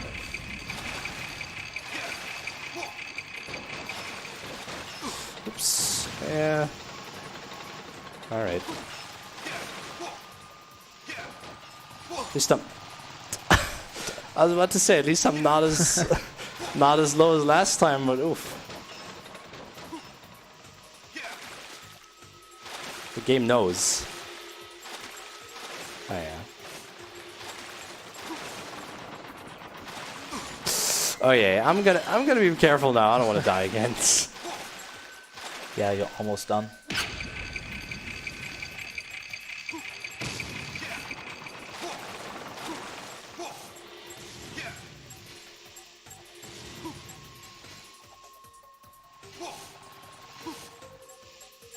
All right. Yeah, and again, doing a quick restart warp here brings us closer to the exit. It's really neat. This mission on 1 health is always so spooky. Yeah. Like if you mess up, it probably loses like a minute or a minute and 30. It's really silly. Yeah, at least. All right, what do we got to do next? Talking to what's the name? Crew. Talk to crew. Yeah. Talk to crew. All right. Well, we're gonna go and talk to crew then. The reason we have to talk to him now is because. Here's you to look for a piece of art. Well, let's listen to him real quick. Brutal loves shiny bright things too. I have piece of things. It in water slums hanging over me hot, and you free to have. Gift from Brute. Anyhow, we're supposed to talk to crew because that advances us further in like the story progression. In yeah, I guess that's all I can say about it right now. We're gonna talk to him, and then we're gonna go into the dig site, the place that we were just in, where I, where we like blew up that drill. Oh, nice. That didn't work as I intended it to. Anyhow, we're gonna go in there, talk to crew, and then we will go back to the dig site. And from there, we can actually do a restart warp, and it's going to load in the next mission from Onin for whatever reason. Probably because the next mission from Onin is in there, that very place. But they just like changed a couple of things around in terms of like layout. Alright. But unfortunately, you're not going to see a whole lot of the level itself, since we're going to skip most of it. It's a good example of like how people back in the day when they were making those games tried to save space by putting the beginning close to the end, or rather the end of a level close to the beginning. Alright, you go in here, do a restart warp. As you can see, the roll's gone. And that spawns in the next mission from Onin.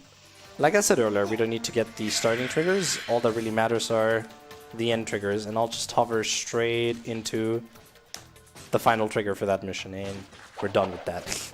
They skipped like, I don't know, like a good 15 minutes of casual play. Yeah, at least. Yeah, it's pretty crazy. Alright, now that we're here, we're going to be doing one of the worst missions in this game. Which is Hellcat Cruisers. Ugh. By the way, this is what I was like talking about earlier. Sometimes you, or actually you were talking about that. Yeah, you can like bonk into them, into those pedestrians, and sometimes it's gonna alert the guards even. It's really annoying. Alright, let me see if I can get that hover for once. Hey. Yeah, I've been missing that quite a lot today for some reason. Yeah, that's one of the few times you can actually hover over a wall and still load in the rest of the map. Yeah. Most of the time, if you hover over a wall, then the rest of the map won't load in. Yeah, you gotta like go back and get the trigger for it to load in. Yeah, the game. Okay, I'm always scared when that happens, because like I told you earlier that the game likes to hard lock, and yeah, Although it barely happens on PlayStation 3. It can still happen. Barely doesn't mean at all. Oh shit. The first one I'm gonna kill on foot. I like that a lot for some reason. And then the next two I'll do in a zoomer. Because again, I don't want to die here.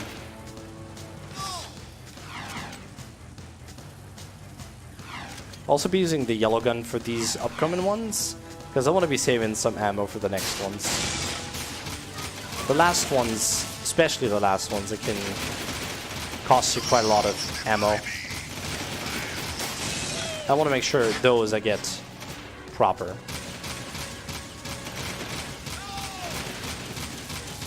I like how he shoots the wall. Yeah. Oh, hey, thanks. That the guard zoomer ran into me and blew up my vehicle, and that killed the Hellcat Cruiser. So thanks. The chain reaction. Yeah, it's pretty crazy. Can make a whole lot of things happening here. So I still have like 91 ammo left. You need around like 40 or so to kill the Hellcat Cruisers with the blue gun. So I should be fine.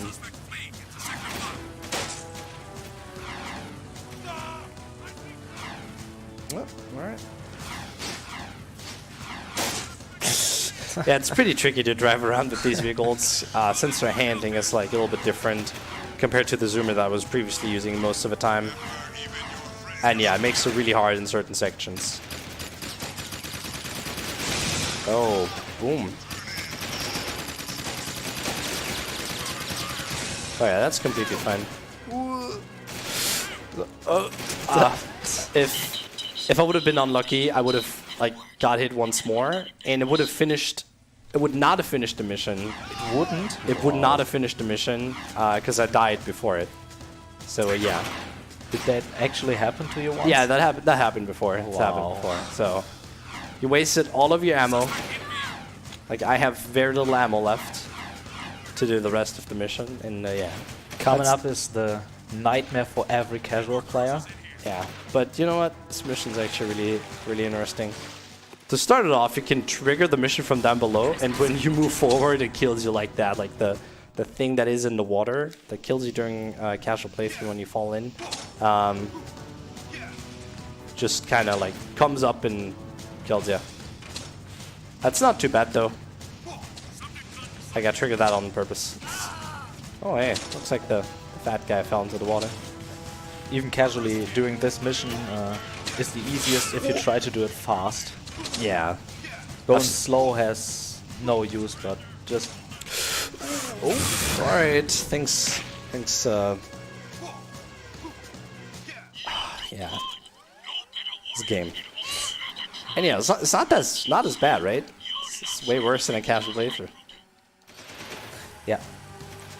The hover makes every mission easier, so...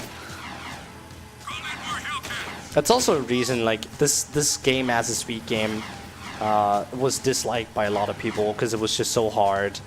And when the hover was found, the hover glitch, the game actually gotten a bunch easier, I'd like to think.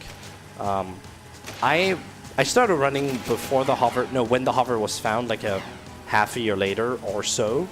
I don't know the exact like timing. But yeah, like around that time, half a year after it was found, I started running the game. And yeah, I noticed how like nice it is to hover. Because like just recently I did like some hoverless runs in Jak 2 and it's just terrible. There's actually a category that is hoverless. You're not allowed to abuse the hover glitch a single time, else the run's invalid. Anyhow, yeah, I too believe that the hover makes everything a little bit easier. And yeah, it's good though. It makes it a better speed game too. Yeah, this is one of 3 races that we have to do during the run. This is the first one. Just drive your 5 rounds and you're done. There are some skips to a couple of these races. Currently we need to do, like for the 80% route for this game, we need to do 2 of them. 2 races, that is. And for those 2 races, for the second one, there is currently a lap skip being not abuse, but Headstrong is a runner that put quite some time into the lap skip for the Class 2 race. And yeah, she actually managed to get that down consistent, and she now does it in runs. It's really crazy, and like just earlier, I was like trying to get that just to mess about with it, and there was no way I was able to do that. As of right now, at least, I'll try and learn it, of course. But yeah, shoutouts to Headstrong for doing lap skips and runs now. It's pretty crazy. She's gotten a really good time on PS2 as well.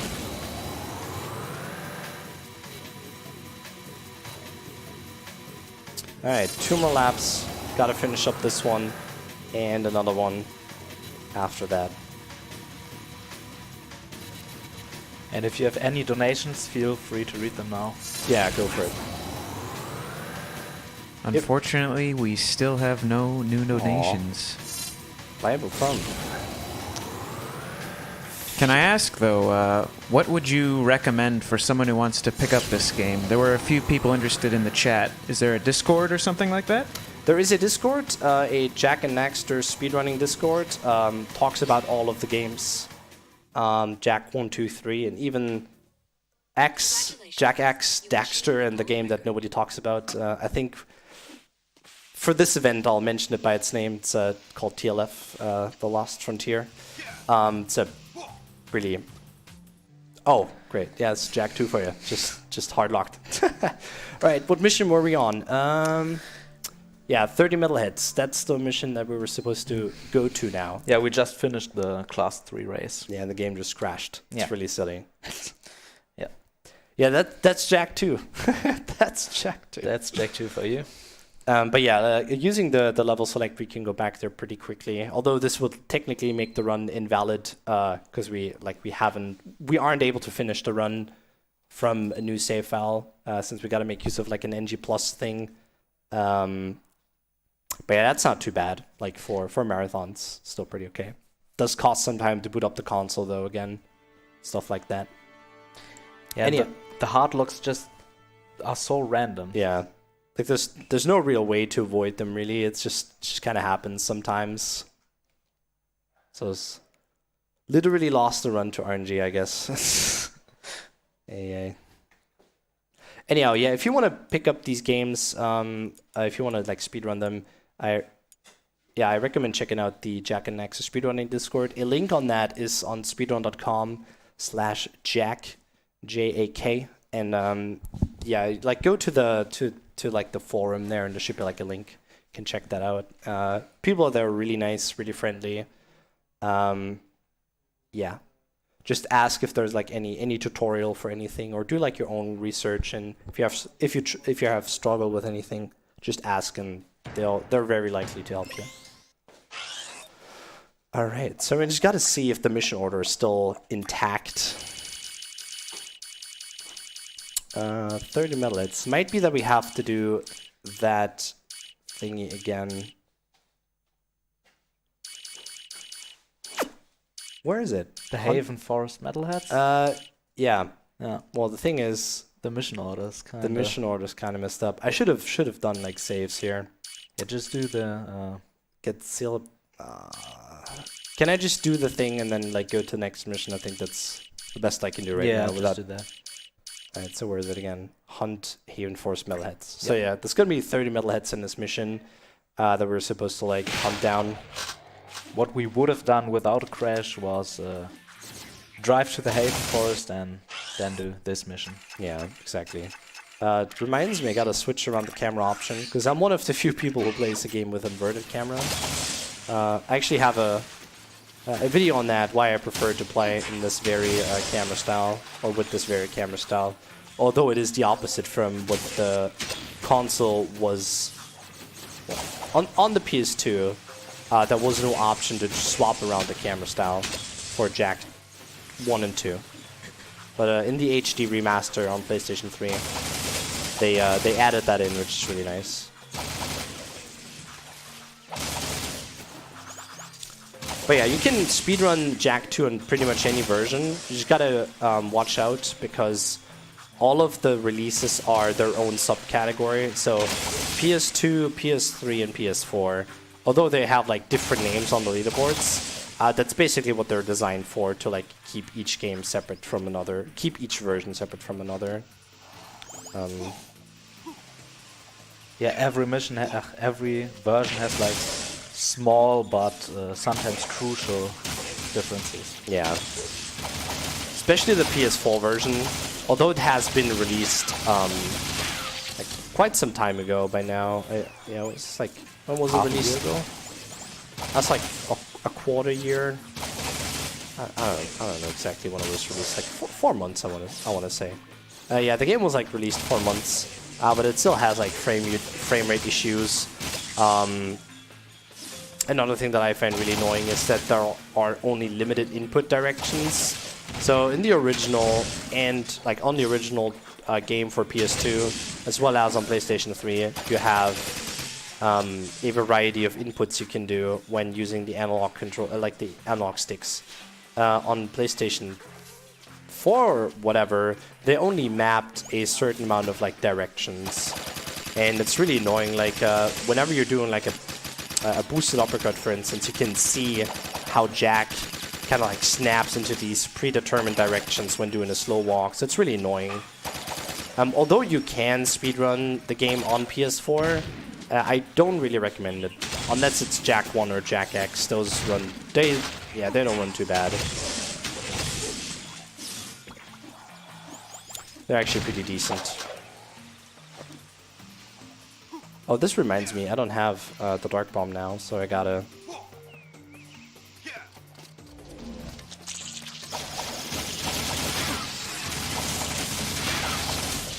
Yeah, of course. If you were to die here, you know what would happen. Alright, so we finished this mission now, but instead of like restarting and going to the next mission, I'll just warp to the Onin minigame, because that's how the game basically would go in a run. Yeah, I should have like kept the memory card in. Sorry about that. So where is it at? Onin minigame. So there you go. I'm not gonna do that actually. My lovely partner Easy's gonna do that. She's gonna beat the minigame for me. Because apparently people when I was practicing this, they were like, "Nah, Boomer, you suck. Let Easy do it." So here we are. Easy does the mission for me. Yeah, she said she likes the mission, and I never like had too much patience for this. So I was like, let's let her do it. So the way this works is you need to press the buttons that are popping up on the screen. But you can actually like chain together certain buttons. For instance, this whenever there are two symbols coming up, you get extra points for hitting them in a row. And what's interesting, you can take these symbols into the next unquote phase. So whenever you hit square last on the next load of symbols that are popping up, there's a square in there. You got to make sure you hit square first, else it's gonna destroy the streak. It's gonna kill off the streak, and you'll get less points. So doing this optimally, you would combine and chain together as many symbols as you can. So like right there, she ended the mission with, or she ended that very section with the triangles, and then she like tries to look for all the triangles in the next load of in the next wave. Yeah, the next wave. Next load of symbols that are popping up. No misses so far. Jeez, that's great. When are runs? Never? Oh.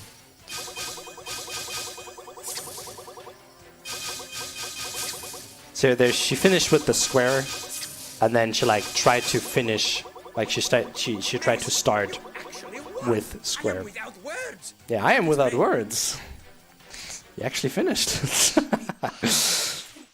Oh man. Alright. Yeah, from here on out, this is where the game would continue as intended before I like hard locked. There's a smart def warp we can do here. Unfortunately, we don't have the skull gems anymore, so we gotta like watch out. Because there is one fight coming up that I would have usually have it for, but it's not that terrible if we don't have it. So now we gotta go back to the place that we were just at. There's actually another like depth warp you can do here. Just hover in there. Oop. Hover in there. Turn the camera around a little bit, and it's gonna like warp you into the next area, possibly. Yeah, there you go.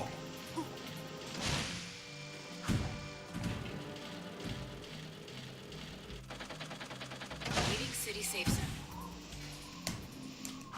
But yeah, also coming back to what people were asking in chat, there's no real tutorial on like how to speedrun this game, but there is a guide by Vaser that tells you all of the things you need to get started speedrunning this game. It's a little bit different though. Like it's not a tutorial explaining everything step by step, and I know that's what a lot of people need. But we decided as the Jack 2 community that we don't want anything like that, because there are always new ways of people running the game, and we don't want to like destroy their ideas basically. Like let's say they have something in mind, or hypothetically they would like to run the game in a certain way, that would like completely destroy it if we were to tell them, oh, this is how you do it, this is how you do it. So yeah, there's no tutorial, but I really recommend just like watching a run. Currently Sikinar has the world record for the PlayStation 2 system, for any percent if you want to learn that. And I think Vaser, XT Vaser, has the world record for all missions. I recommend giving the PlayStation 2 runs a watch, because they are theoretically the best in terms of movement and strats. But I actually have the world record for PlayStation 3, since the times that I have are just like faster.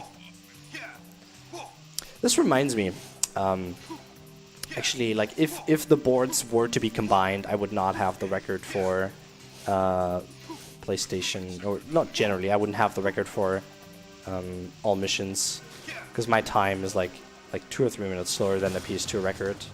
Pretty crazy. So shoutouts to Vaser and Sikinar, to everyone who's running this game, by the way. Yeah, really cool peeps, really supportive. But yeah, make sure to check out the record for PS2, because that's usually the most optimal, the best run basically. Because the fastest run doesn't mean the best run, right? Yeah, and this mission is the mission where any percent in quotation marks starts. Yeah. Because there is a way to get into this level really, really early, and by glitching into levels early, you can skip a lot of missions. And yeah, the way this works is when you hit an end trigger of a mission, although you aren't like supposed to be on that mission, it's gonna give you the what. Oh, okay, I got the area to load here. Yeah, the way this works is in any percent you do a percentage warp here. You actually do a skip that's called red barrier skip. You do a yellow barrier skip. And then you skip into Mars Tomb. And there is a way to get into this tomb like early on. And once you hit this cutscene right here, you hit the start trigger of a mission, or like the end trigger of the previous one basically. And that gives you everything that you should have up to that point. And the game just like gives it to you. So it like literally percentage warps you up to that point. yeah. So what you see now is basically any percent. Yeah. Yeah, what's also interesting, like a certain part of our missions is just 80% route, because it's just so set. Like we aren't able to break these missions. We aren't to break the order of the missions when, you know, doing it. It's really weird to explain. There are a lot of ways to skip things. There are actually like 2 percentage warps that bring you like up to this point, or the one brings you a little bit further, not further, but like a little bit later. Earlier, yeah. Percentage warps you to like a lower percentage basically, but it's still pretty close to where we are right now. Do you need the tombstone patterns? Yeah, I need the tombstone patterns now.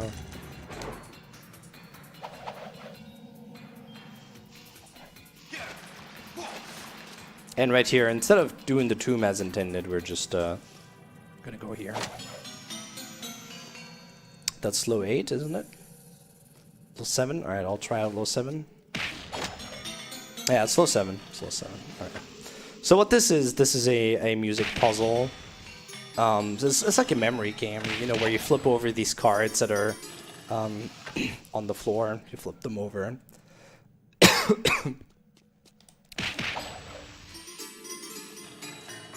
And then if they match, they like go back into the floor, into the ground. And using precise jumps, you can punches, not jumps.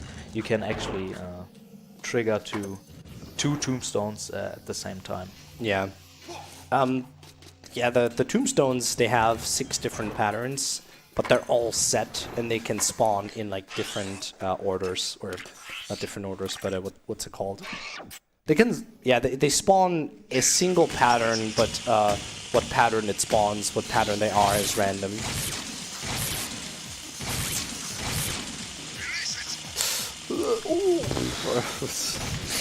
It's not too terrible if I would have died there, but pointless time loss, really. So for this final, I always want to say final boss for some reason.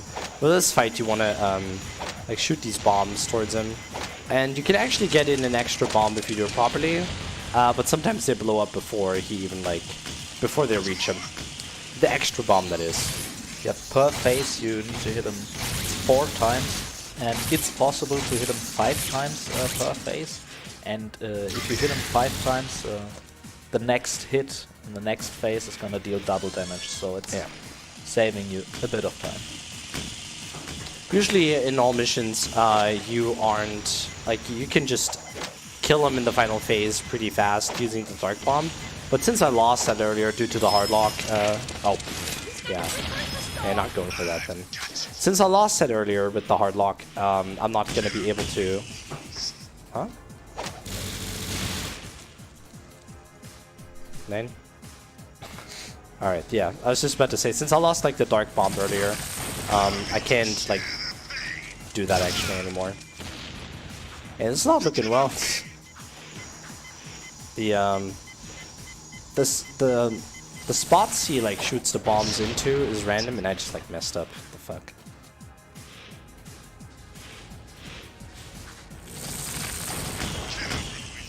Yeah, Praxis is like a... It's not a run killer, but he can just be a real asshole and mess up your run. Well, it is a run killer. My bad. Yeah. Alright. One more bomb. Oh, yeah. If he's too far to the left or to the right and he shoots a bomb, there's a chance it will blow up mid-air. That is what just happened. Can we end this now? Whoa! Yeah, it's not over, Praxis. Alright, there we go. Jeez. But as I mentioned earlier, this is where like Act 3 kind of starts. And from here on out, we're following the 80% route. Although there is like a single thing we do differently. Actually, yeah, this is like 2 or 3 things, but they're very minor in 80% compared to all missions. But yeah, from here on out, I'm following the 80% route. Since the orders, or the order we're doing the mission in is like a set route, there's no way to break them, even in 80%. We haven't found a way to like get more sequence breaks than Mars Tomb Skip. Like Mars Tomb Skip is the one that we're using the most. So if anyone knows anything in chat, by any chance, knowing like a warp or something that we don't know about, let us know. So right here, once again, I'll do a Death Warp. Saves a bit of time and refills your health. Exactly. Do we have some time for some donations? Yeah, sure. All right. We've got a $10 donation from Bible Thumb saying, "I'm here for you, Boomer." $10 from Waves. Boomer crashing the game per usual. Kappa. $6 from Nissy Boy. Hey, Schlossnex. Looking hot today. Ooh. Thank you. And a $20 donation from Mr. Patch with a German commentary for the German restream. Oh, thank you. Yeah, thank you for all the donations. Really appreciate it. Yeah, and I would also like to remind everyone that we are somewhat close to the 6K. Could we maybe reach that at the end of the stream? That would be Awesome. So get your donations in now. Alright, this mission is a real pain casual, but abusing the hover actually not that bad. Gotta be doing a little ricochet over here off of that pipe. And I'll now go into the infamous boomer cage, because I'm the only one who goes in here. I like that a lot. It's pretty consistent the way I do it. And due to a comparison I made, it's even faster than the record on PS2. Take that. Anyhow. Oof. Ah.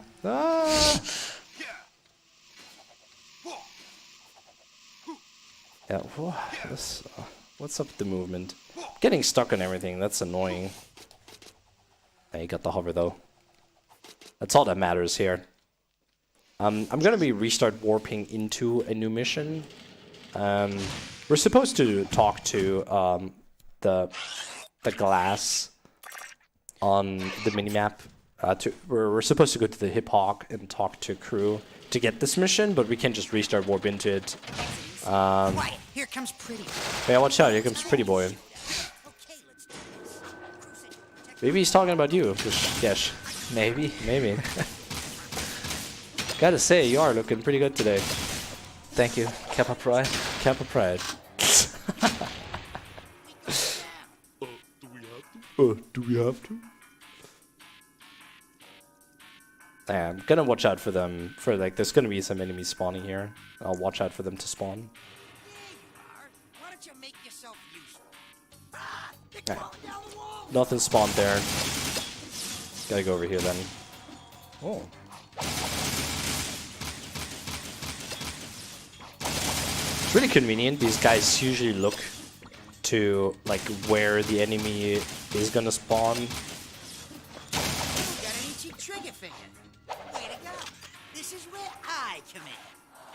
Do it, Jinx. Cover your ears. You mean cover your ass? Fire in the hole! Alright. Usually you're supposed to like walk away from this, but eh. You better keep your head down. You can actually hold down R1 and like start up your Walking Fury, kill these guys off, and if you do it properly, you're gonna skip a couple of enemies that would usually spawn behind you, and that saves a bit of time. Punch glitch again? Yeah, punch glitch. Back at it again. But see, that's the thing that I was talking about. Like, the only thing that really like messed up my run so far wasn't even punch glitch. It was literally the game. It's like hard locking, so it's not even punch glitch's fault. So although it is a concern, it's not that big of a concern in my opinion. And really, the loads make up for punch glitch in terms of like version differences. Yeah, in long runs, like all missions, you can save minutes from Just loads, just yeah. using the PS3. Awesome. Interestingly, or something that I really enjoy about this game, they're basically reusing levels from previous missions. But I want to say they do that in like a really nice manner. Like these are the sewers we previously like drained. Although we know what they look like already, up here is where you like could hover up to, and this is like all the way on the left. There is where we killed the turret like early on in the run. It's actually really cool. I like stuff like that. Like it's the same level, but it changes over and over again. Doesn't stay the same.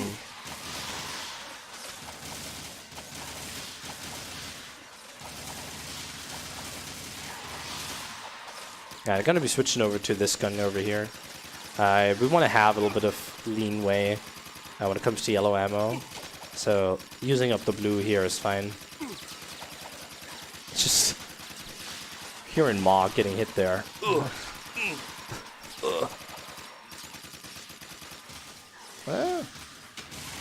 that should be fine. Yeah, around 50 ammo is pretty okay-ish. If you go too fast here, the mission can actually like fail because you're getting out of the range, and the game thinks you're too far behind, but you're not. You just gotta teabag on Mar's head. Statue of Mar. They're gonna blow that up and get the crystal out of the thing. That was like on his staff, basically. Anyhow. Another restart warp puts us back to the beginning. It's real nice. It's good to see you still alive. Seal off the area. Alright, off to Torn. Apparently, Guy has a new mission for us. Ugh. Yeah, the terrain in this game can be really annoying, but it's all a matter of like playing around it. Jumping into those spots where, you know, there's not a whole lot of terrain going on. It's just flat. That's where I kind of want to jump.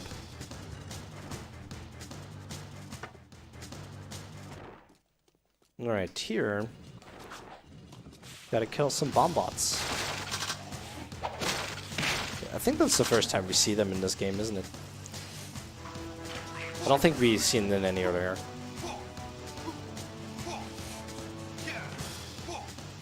But we see them a lot more in the third game. Yeah. Yeah, in Jak 3, these are way more common.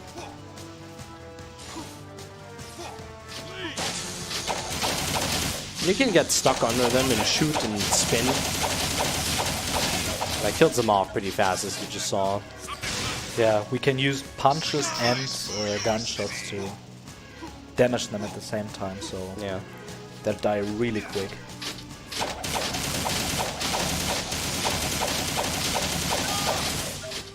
Out of safety, I'll wait for this guy to blow up and pick up a little bit of ammo here. Because the blues I need, the yellows I need. You need around like 40 ammo to kill off a guy, or to kill off a bomb bot.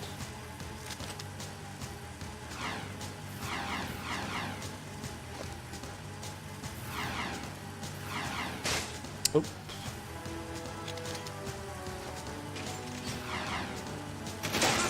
Okay. Right. So I'll try to park this zoomer over here. And if I'm lucky, it's not gonna shoot it.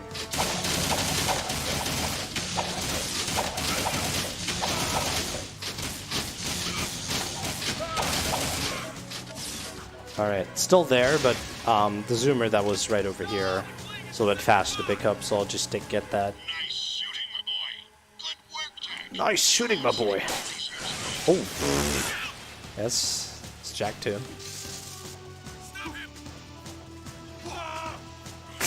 They're all yelling, it's crazy, like, jeez.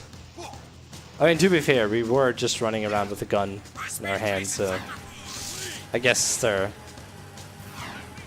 good to go. They have the right to yell. Now the second of the 3 races is coming up.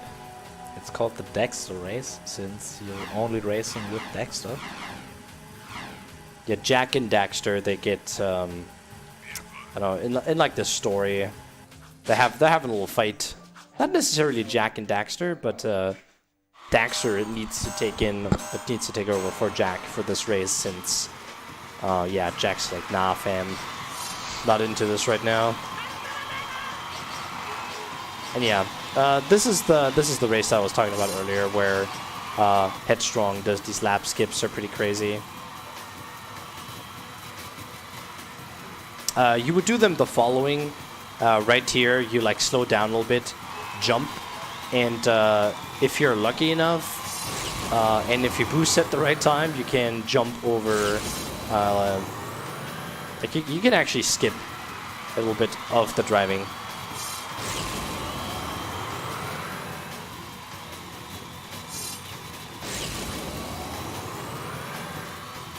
By the way, now that I think of it, the hard lock I had earlier, I don't want to say it's consistent, but I did have that happen several times in all missions. But not just on PlayStation 3, it's also happened on PS2 and 4 as well. And 4 as well. Yeah, PlayStation 4 has the same thing.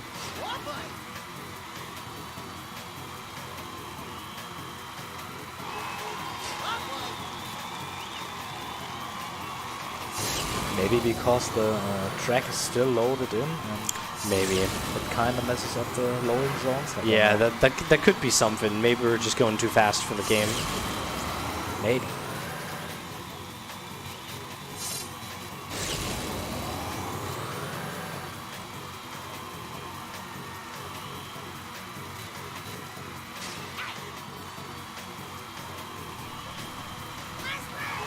And if you have any more donations, you can go for him if you like.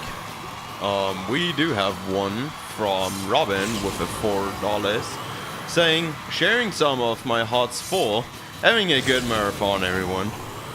Thanks for a generous donation. Thank you. Appreciate the donation. Congratulations. All right, so now that this race is over, and my God, eh? I mean, I love being shared on, but that's too much. All right, so the next part for this run, we will be picking up the Peacemaker.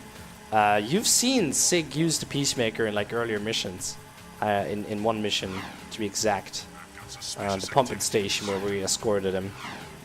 It's not going to be as broken as I would like it to be, but the gun will find its use.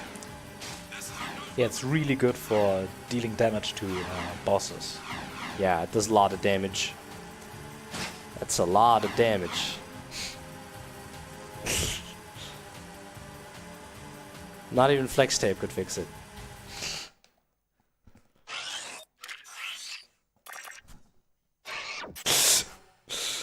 Yeah, I'm noticing couch is being damaged as well. Mentally though. Alright. There's a couple of there's a sequence of restart warps here that we do to actually like get further into the level. It just skips a little bit of driving or jetboarding. And then right here, instead of like going there, yeah, I may have messed up. I did mess up. You can actually hover there, like to the Peacemaker, and yeah, allows you to pick it up a little bit easier in theory, faster, not easier. Oh, what? Nice game. Nice game. Yeah, anything's possible in this. What? That audio. The course record. Alright.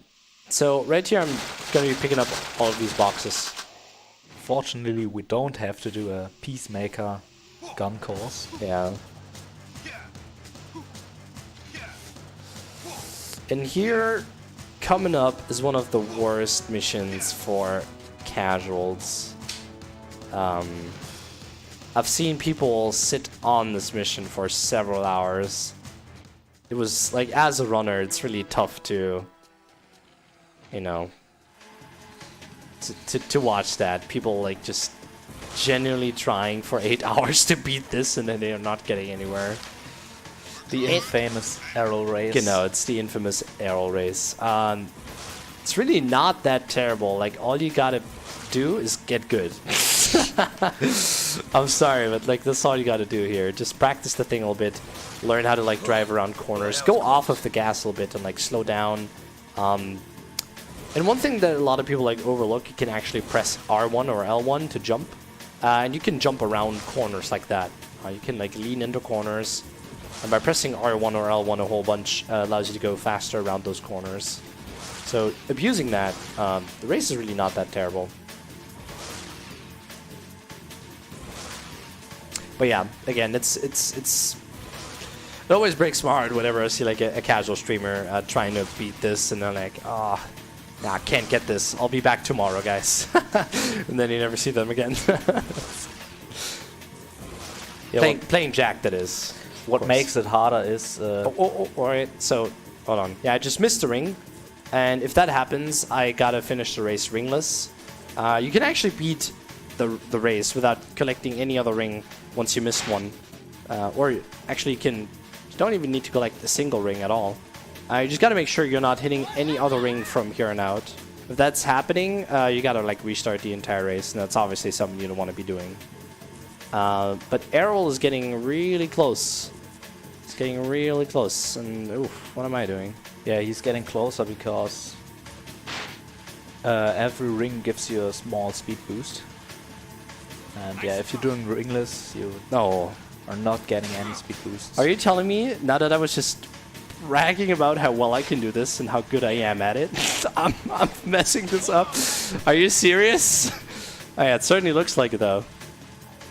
But yeah, this does cost you a bunch of time. Maybe get stuck there. Oh! All right. Thank you, game. Appreciate it. Oh my. By the way, the cutscene right there, unquote cutscene, where the like the communicator popped up and Dexter was saying, or no, it's not Dexter. It was actually like the comm system itself talked to me. I was like, "You achieved the gold record."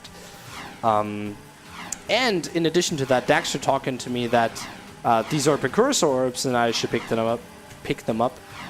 This is actually why I didn't get gold in the that's why we aren't going for any more than the points we really need in those practice thingies like the blaster course, the scatter course, and the jetboard training basically. City safe zone. So right here you remember this place possibly, and to my left there is the Titan suit. It's a really bulky device that we were supposed to use, but let's not, and let's just jump into the final trigger for this. And yeah, that's done. You can even see how the Titan suit stands there, and it's like, use me. You don't need to use it anymore. Right here, I am about to do a... oh yeah, never mind. I'm not doing that, I suppose. I dropped my hover for some reason. I did want to do a thing that's called Ghost Town. And it deloads basically the entire city. Or rather, it loads up a half-loaded city where there are no pedestrians, no lag as well, especially on PS2. No zoomers. No zoomers, no pedestrians, nothing. There's like only the it's only the city that's there and a couple of selected like buildings basically. For instance, Onan's hut would be there in a ghost town, and ideally you would want to have that ghost town up until you get to Onan, and then from there out it's gonna spawn the normal version back in once you hit that cutscene at Onan's place.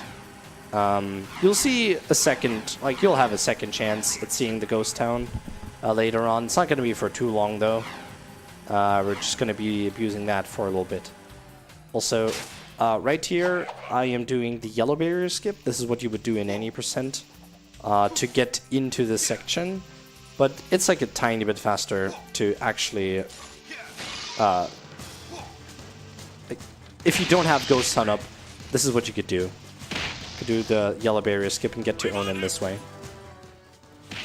Oh my god. It's like they're having a meeting in front of Onan's hut. It's like, alright guys, let's meet up at this old slatey place.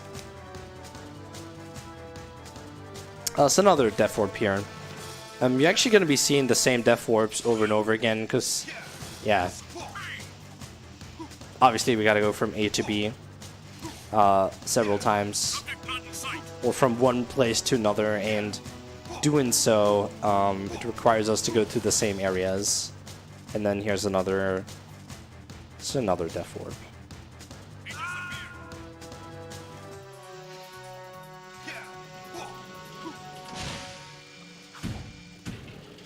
Alright. So here we got a,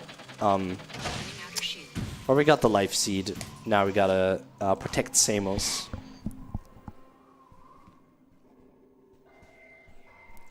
Which you may remember from Jak 1. And with the life seed we got from the previous mission where we went there, not Ghost Town, what was it called? It's not Wasteland. Where we skipped using the Titan suit. We got like the life seed, and in this mission we are supposed to like defend him, and we're actually gonna defend him. Doing missions as intended, stance game. Alright. Yeah. What's interesting about this part, you can restart warp to him once you get off of the platform. But you can also restart warp back to the beginning. And you gotta like pick your poison. Which one do you want to do? You can only do one, but not both of them.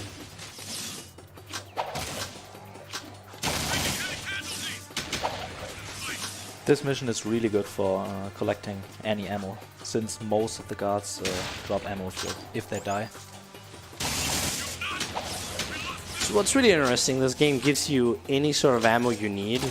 Like let's say you're full on yellow ammo, you will see that the game is going to start giving me other ammo. Like right now I have 200, and when I start killing them with like punches and kicks, it's going to give me Peacemaker ammo. And that's because I'm missing Peacemaker ammo. So it's going to be Peacemaker ammo all over the place now. And this guy doesn't even drop anything, it's because I'm like full on ammo.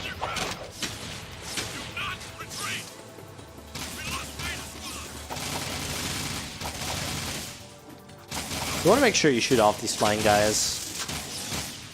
Can be pretty annoying. Can do a whole bunch of damage to you as well.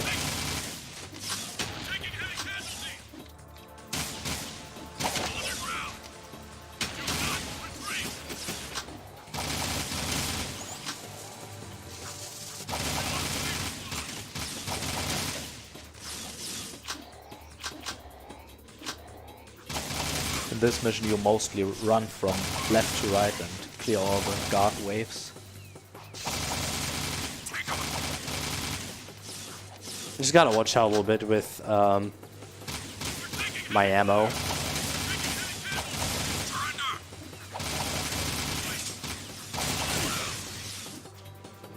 Yeah, it's looking decent. Just want to make sure you have enough at the end of this mission. Because if you don't, you may struggle on like upcoming missions. So right here is where I do the restart warp, puts me back to the platform where I came from. And then from there, just do a little punch back and hop back onto it. And here's where you get to see the mission. Not the mission, Ghost Town. Ghost Town I was talking about earlier. On PlayStation 3, this is really easy. And the loads are so disgustingly fast. It's good. I love it. So you do a couple of hovers here, and then just go down here. On PS2, you would need to do like a certain amount of hovers to stay in air and make this load. It's really tricky, but PlayStation 3 just, you know, a couple of hovers, boom, got it. And then it's another quick death warp over here. I went around that like little area over to the plants to make sure this area is spawned. Because if it's not spawned, then yeah, I couldn't do the death warp into this area. Anyhow, almost like with the lurker mission we had going on earlier, here the lurker mission is actually going to be considered the second mission, or rather, we're going to have a mission open in the background. Because we will be driving not to where the lurkers are, but instead to the next mission. And then if we don't die in that very mission, excuse me, in the two missions that are coming up, we can simply, once we're back in the city, restart warp to, we can simply restart warp back to the lurker mission and just start it all over. Saves around a minute of driving. If I don't get it, I will need to be... I need to do the so-called drive of shame. But yeah, dying in one of the next missions is usually a run killer as well, because it does lose like a minute or so.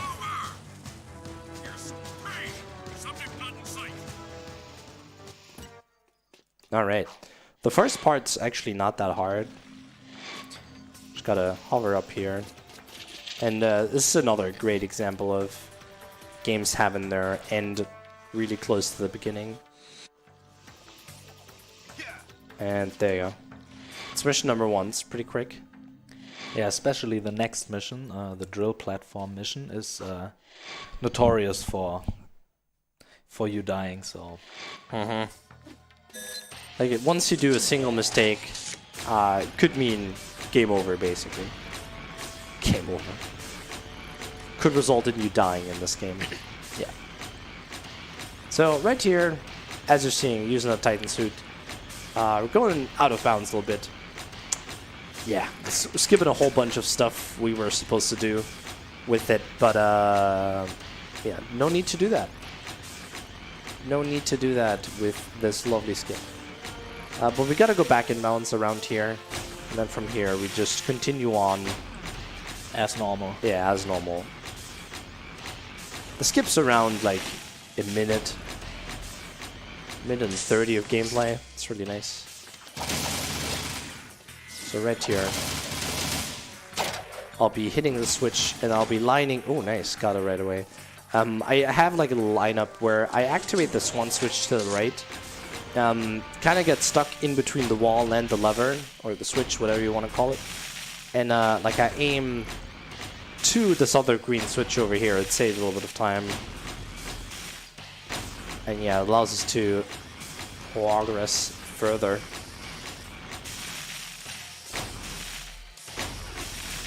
It's also really interesting. You can walk on the fire. You just got to make sure you're not going too far into the fire. And then, as you see, we're taking like no damage. We're walking on the very edge of that platform. Yeah, and the reason we're actually using the Titan suit to get up this tower is because there are like 6 control panels, or 8 control panels, I don't know. It's we'll see in a second. It's 10. It's 10 10 control panels you have to destroy to trigger the second part of the mission. And you can't do that without using the Titan suit. Yeah, just earlier, like I went up here for the memes, just tried to see what I could do up here without the Titan suit, and yeah, like nothing was working. I like how the metalheads just despawn. Yeah, they despawn really silly. Anyhow, this section, if done properly, almost like the other ones, can look really nice. The jetboat movement's really tight. Yeah, but in this section you can very easily die, and that results in a walk of shame, drive of shame. I'm sorry.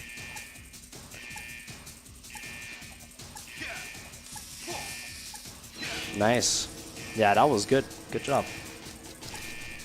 Man, since elevators are dumb, yeah. I guess I'm not that dumb. Elevators are still dumb, because we're going to hover that up. And skip the cutscene here. Wait for the communicator to go away. And I go into the portal. And yeah, that allows us to now do the restart warp. Since we didn't die. Yep. Back in Haven. Restart. Yeah, this restart warps takes us to the beginning of the lurker mission, so that's why we skip a lot of driving.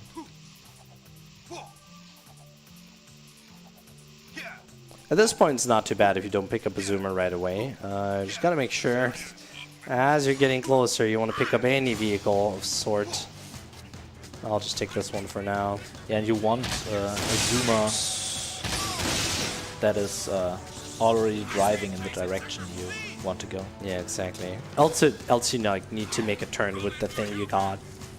Also, the one that I have right here is not the optimal one. You want to pick up a small zoomer, the fast one.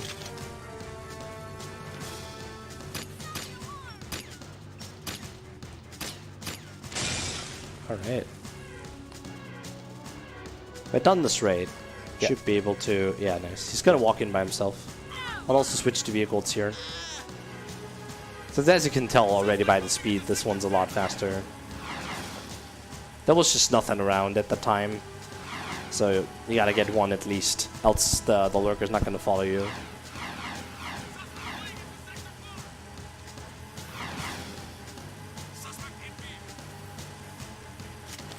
There's not too much to say about this right now, so if you have any donations, you can easily go for them. Yes, we do have one from Good Iron, from Good Ron with $5, saying thanks for an awesome event. Thanks to you. Thank you. Yeah, if you have any donations you want to get in, or tell me something, say something to the lovely people on couch, just get the donations in. Be glad to hear them. You can tell Geschlossen how sexy he looks today. You can if you want. Also, shout out to Ratchet and Clank.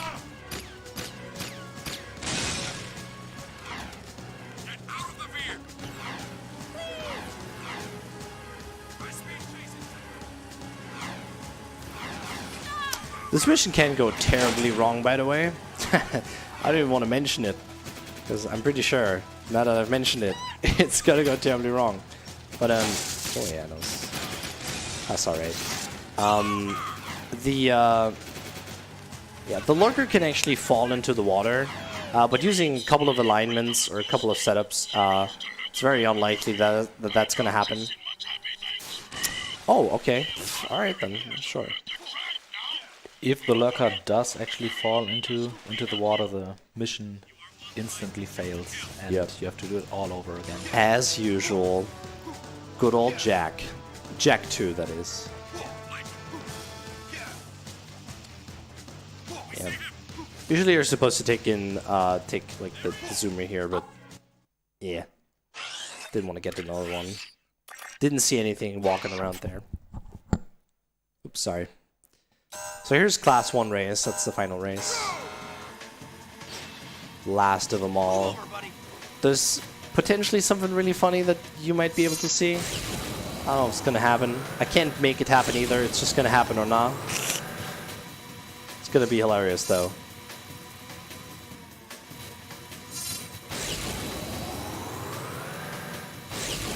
Yeah, some more racing, more driving around.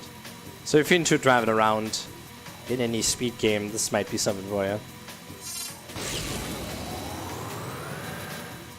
Jack 2, all missions.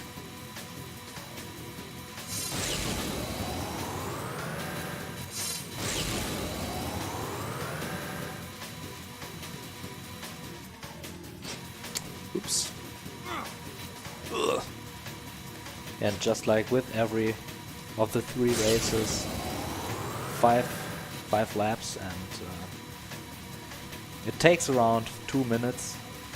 That's one special thing about the races, that all of the races take around 2 minutes if done properly.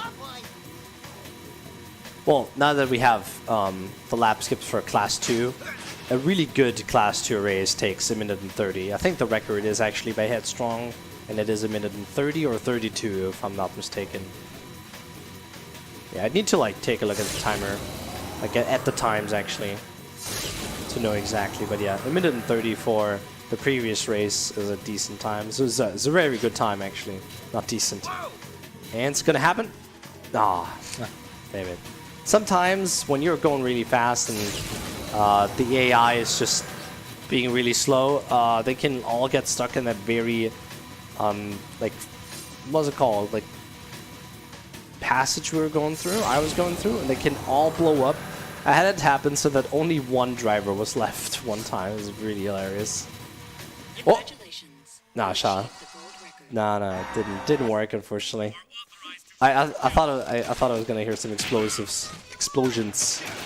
Apparently I was wrong. Alright, so oh my god, yeah, you know what? I'll just die here real quick. It doesn't matter that much, anyways.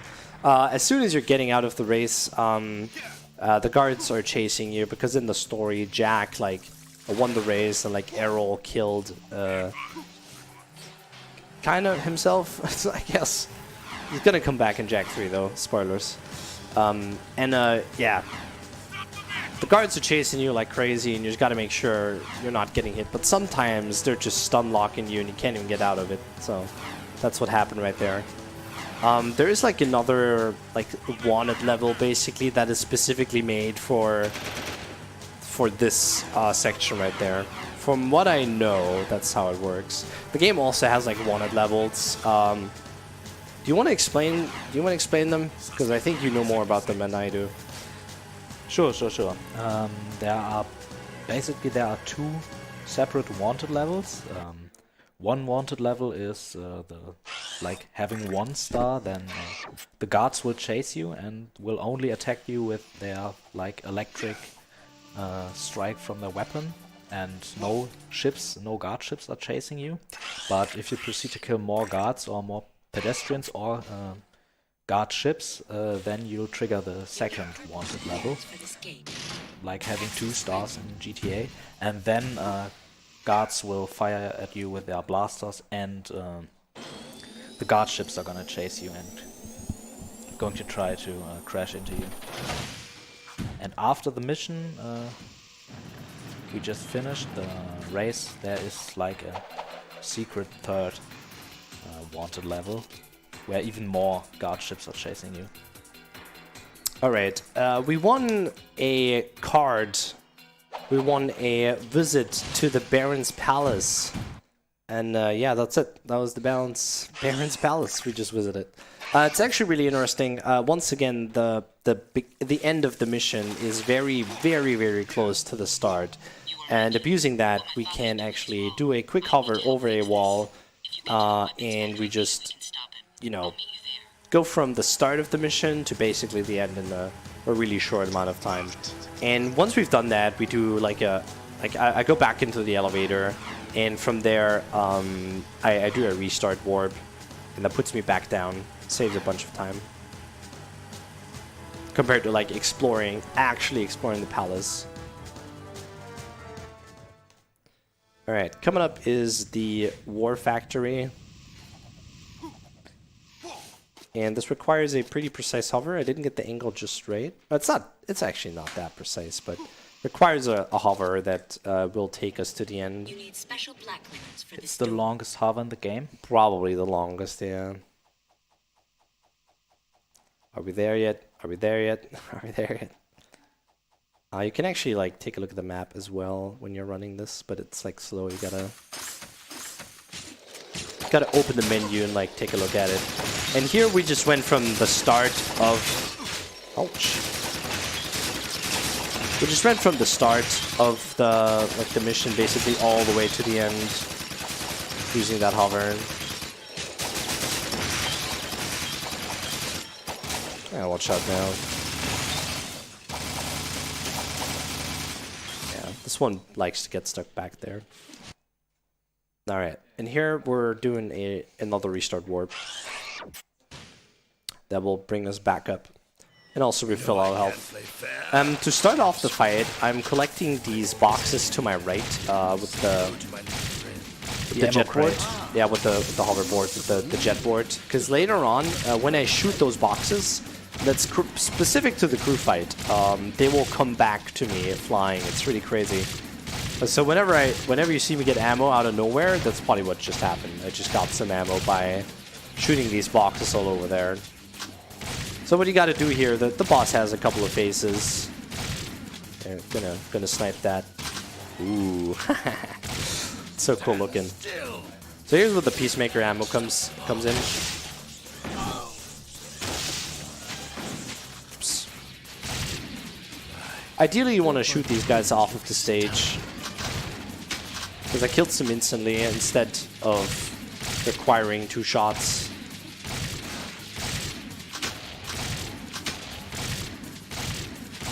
Yeah, this part of the boss you always want to be moving, since sometimes you can't see where the clones are coming from.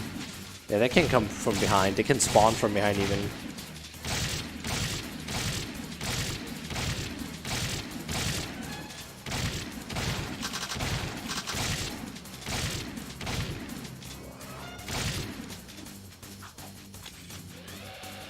Or yeah. Oh, got him. Alright.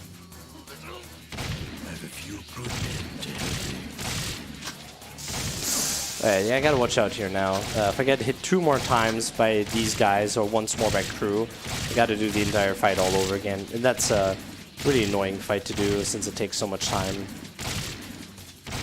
Ideally, you don't want to punch into these guys, you want to punch away from them. But, Yeah, I did want to go over to these ammo crates, pick up some more ammo.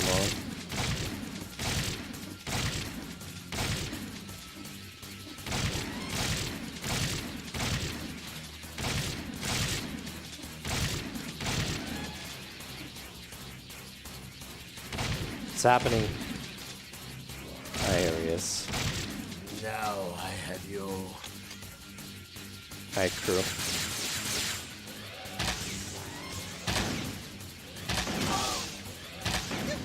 Alright, I'm like really low on that ammo, Peacemaker ammo.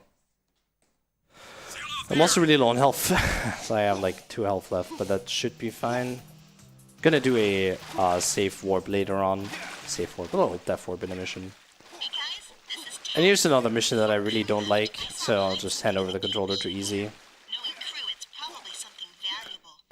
Interestingly though, you can hit the trigger of the mission from outside and just do it this way. And yeah, this is a quick mini game. It's called the Metalhead Mash, and you gotta mash the metalheads by pressing the button that relates to the position on the screen. So yeah, the right side of the analog stick is the right side on the screen. So the upper part of the right side is triangle, circle, X, and square in a quarter circle movement. And then left side obviously is D-pad, left, right, up, down, and stuff. Left, right, down. No, up, right, down, left. There you go.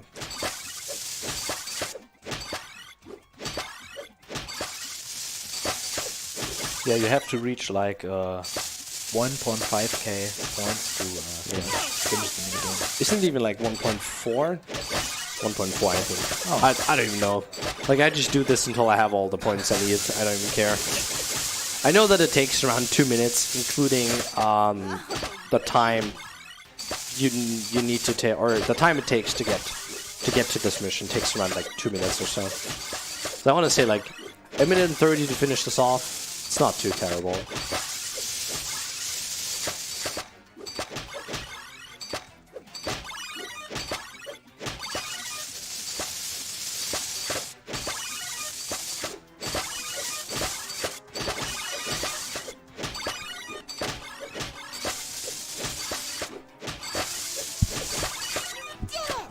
Alright, you did it. Thank you.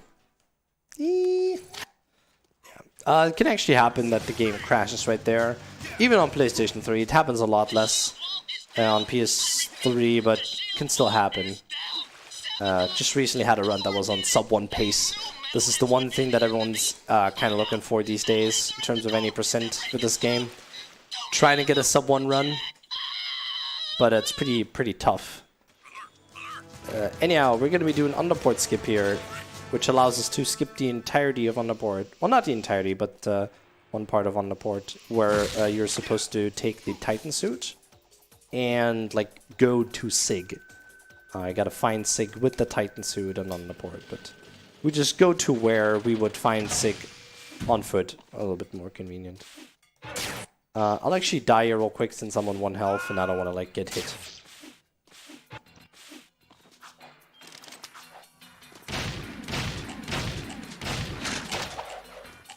Can't shoot it. Someone else will. You do something with those blocks. Did you hear something? Alright. Yeah, in this cutscene that I just skipped, there is a there's a metalhead centipede coming out of the wall, and you just gotta like run away from it for now. Ooh, okay, well. Yeah, the roll jump didn't work out as I wanted it to. It's not too terrible though.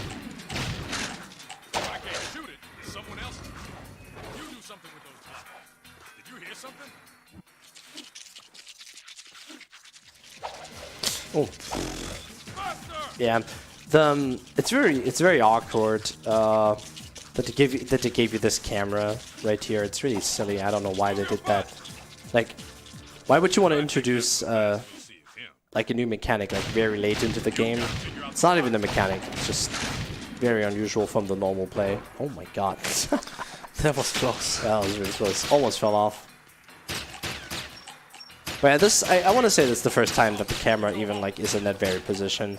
It's kind of silly that they do that in an area with like no checkpoints. No time to celebrate. Little checkpoints at least. Punch glitch. Yeah, punch glitch. By the way, here's like a really consistent spot to get punch glitch. So I try not to punch as much as on the port. Alright, he says and proceeds to punch.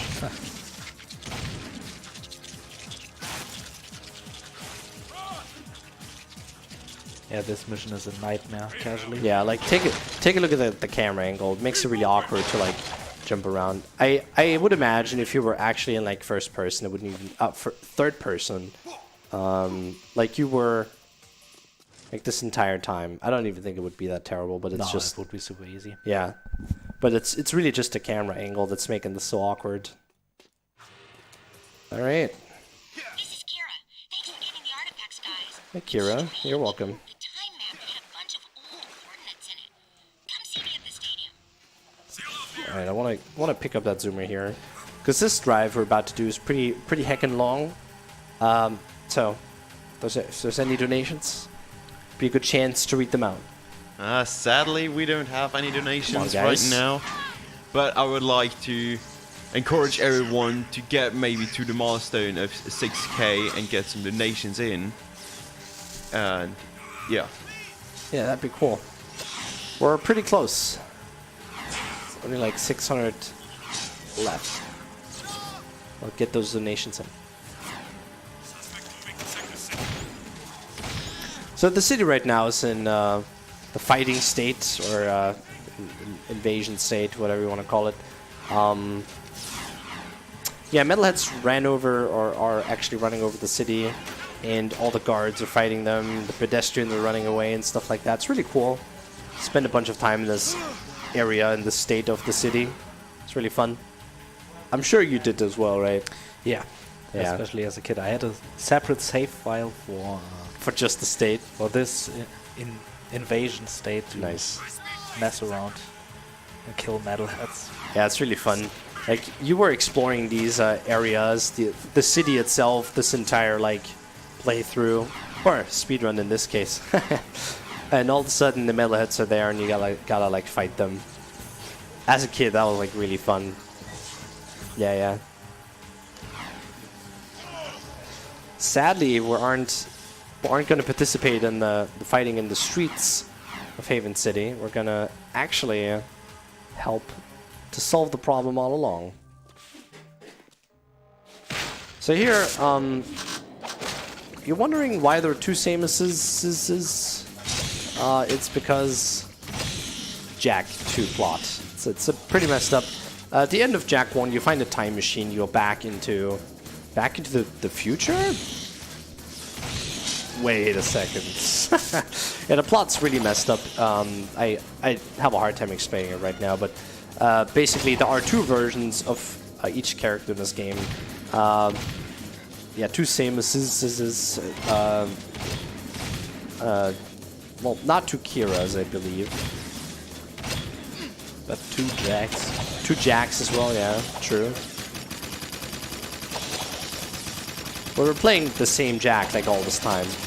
The little child we saved at the very beginning of the run,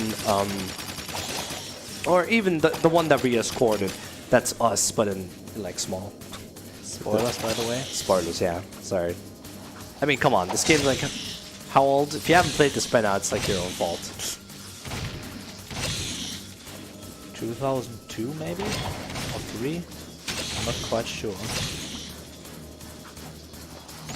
Didn't it turn 15 as of late?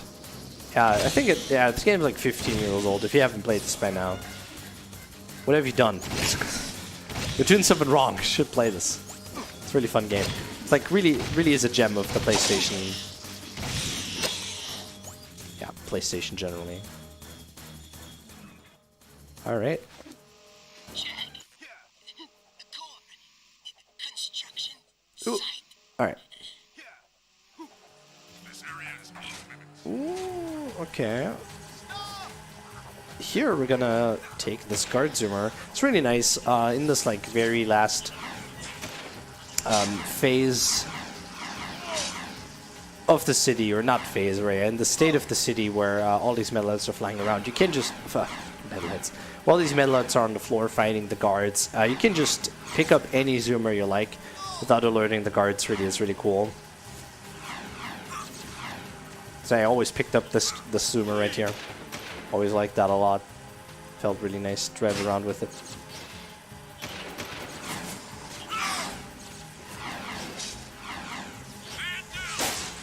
Oops.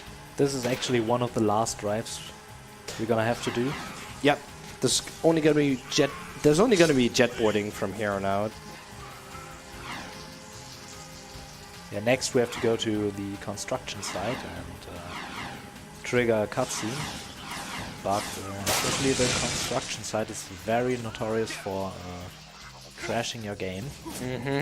So on really good runs, you try to go a little bit smaller going into the level, because that seems to make the hard locks less likely. Oh, I was exactly at 1 health, so a guy got me. Oh, sorry. So here we are.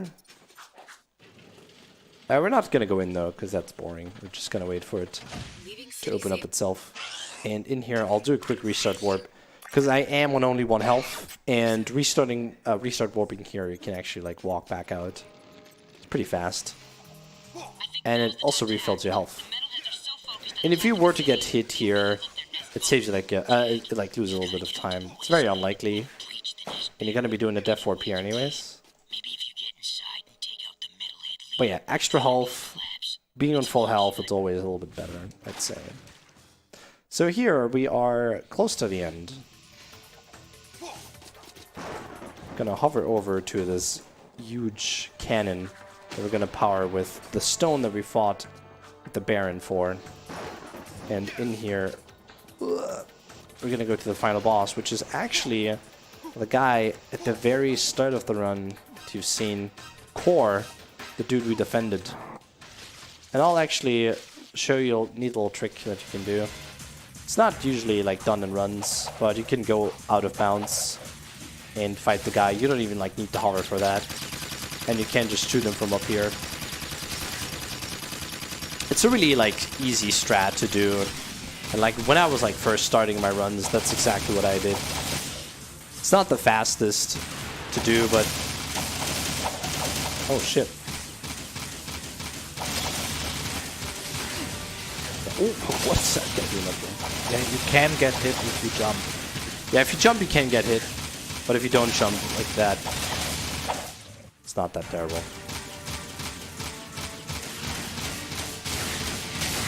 Yeah, you can't do anything.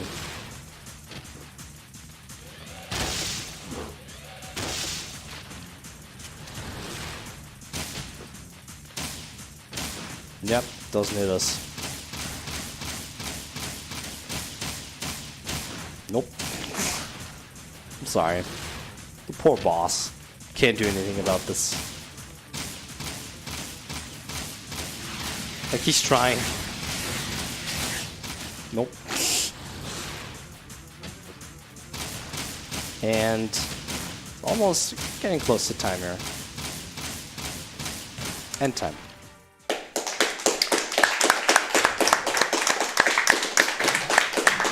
Thanks, guys. Yeah, let's jack 2 on missions.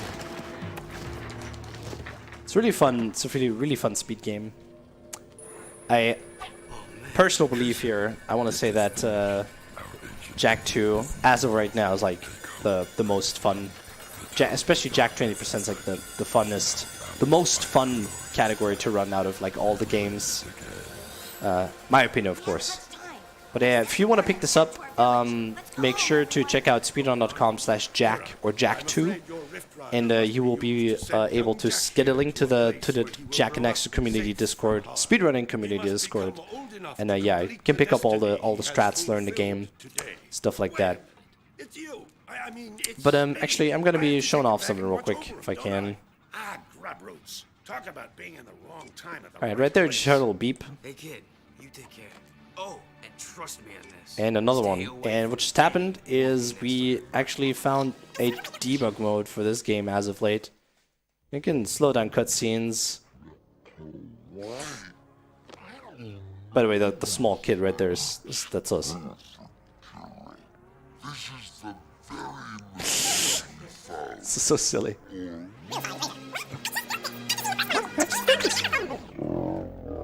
Oh my god.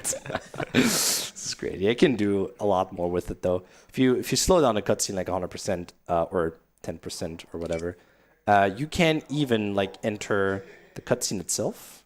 So now we have 3 Jacks. And look at his eyes. They're really messed up. Didn't know Dark Jack was a thing in this cutscene. Anyhow, let's move on with the cutscene. The more you think about it, the more it hurts the head. I'll take good care of the Alright, we'll go with him. See ya. Don't worry. Oh, where are we at? I'll be back in time for this. Alright, I have no idea where we are. What's also really cool, you can go into free cam mode if you like. So here we are. That's not free cam actually. Gotta skip the cutscene. And this is the free cam mode, you can mess around with that as well. Can I fly around in free cam? It's really interesting. I have a video on that on my YouTube channel if you want to check that out. Also, really interesting. Yeah, come on. It's gotta sell out at once. Also, there's a... there's also a little Jack flying around in the actual fight. In case you were wondering what this is up here, it's actually your boy Jack, the small one. Yeah, it doesn't look too good though. Poor kid. Give him some water. Anyhow, there's one thing I want to show real quick.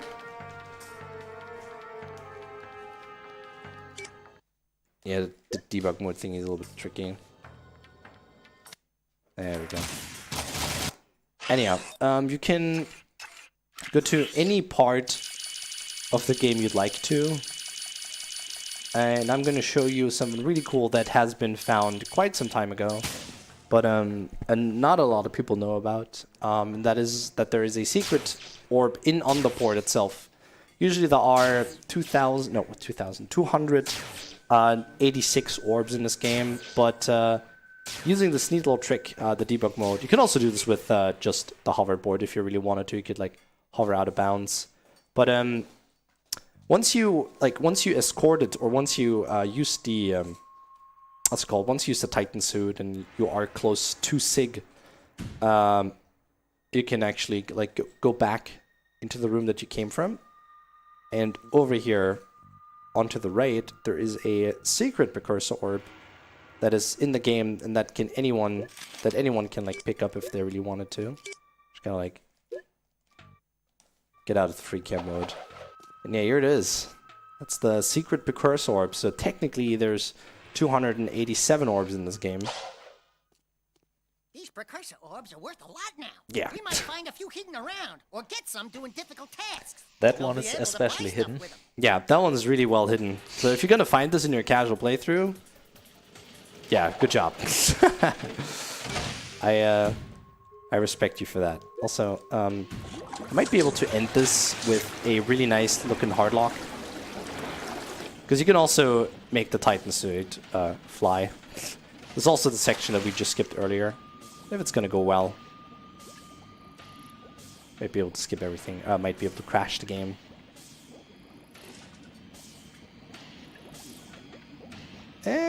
Doesn't look like it. I had it happen that when I went up here, like crashed the game entirely. Apparently it doesn't want to work right now. But yeah, this is Jack 2 all missions, and thanks for watching. Really appreciate it.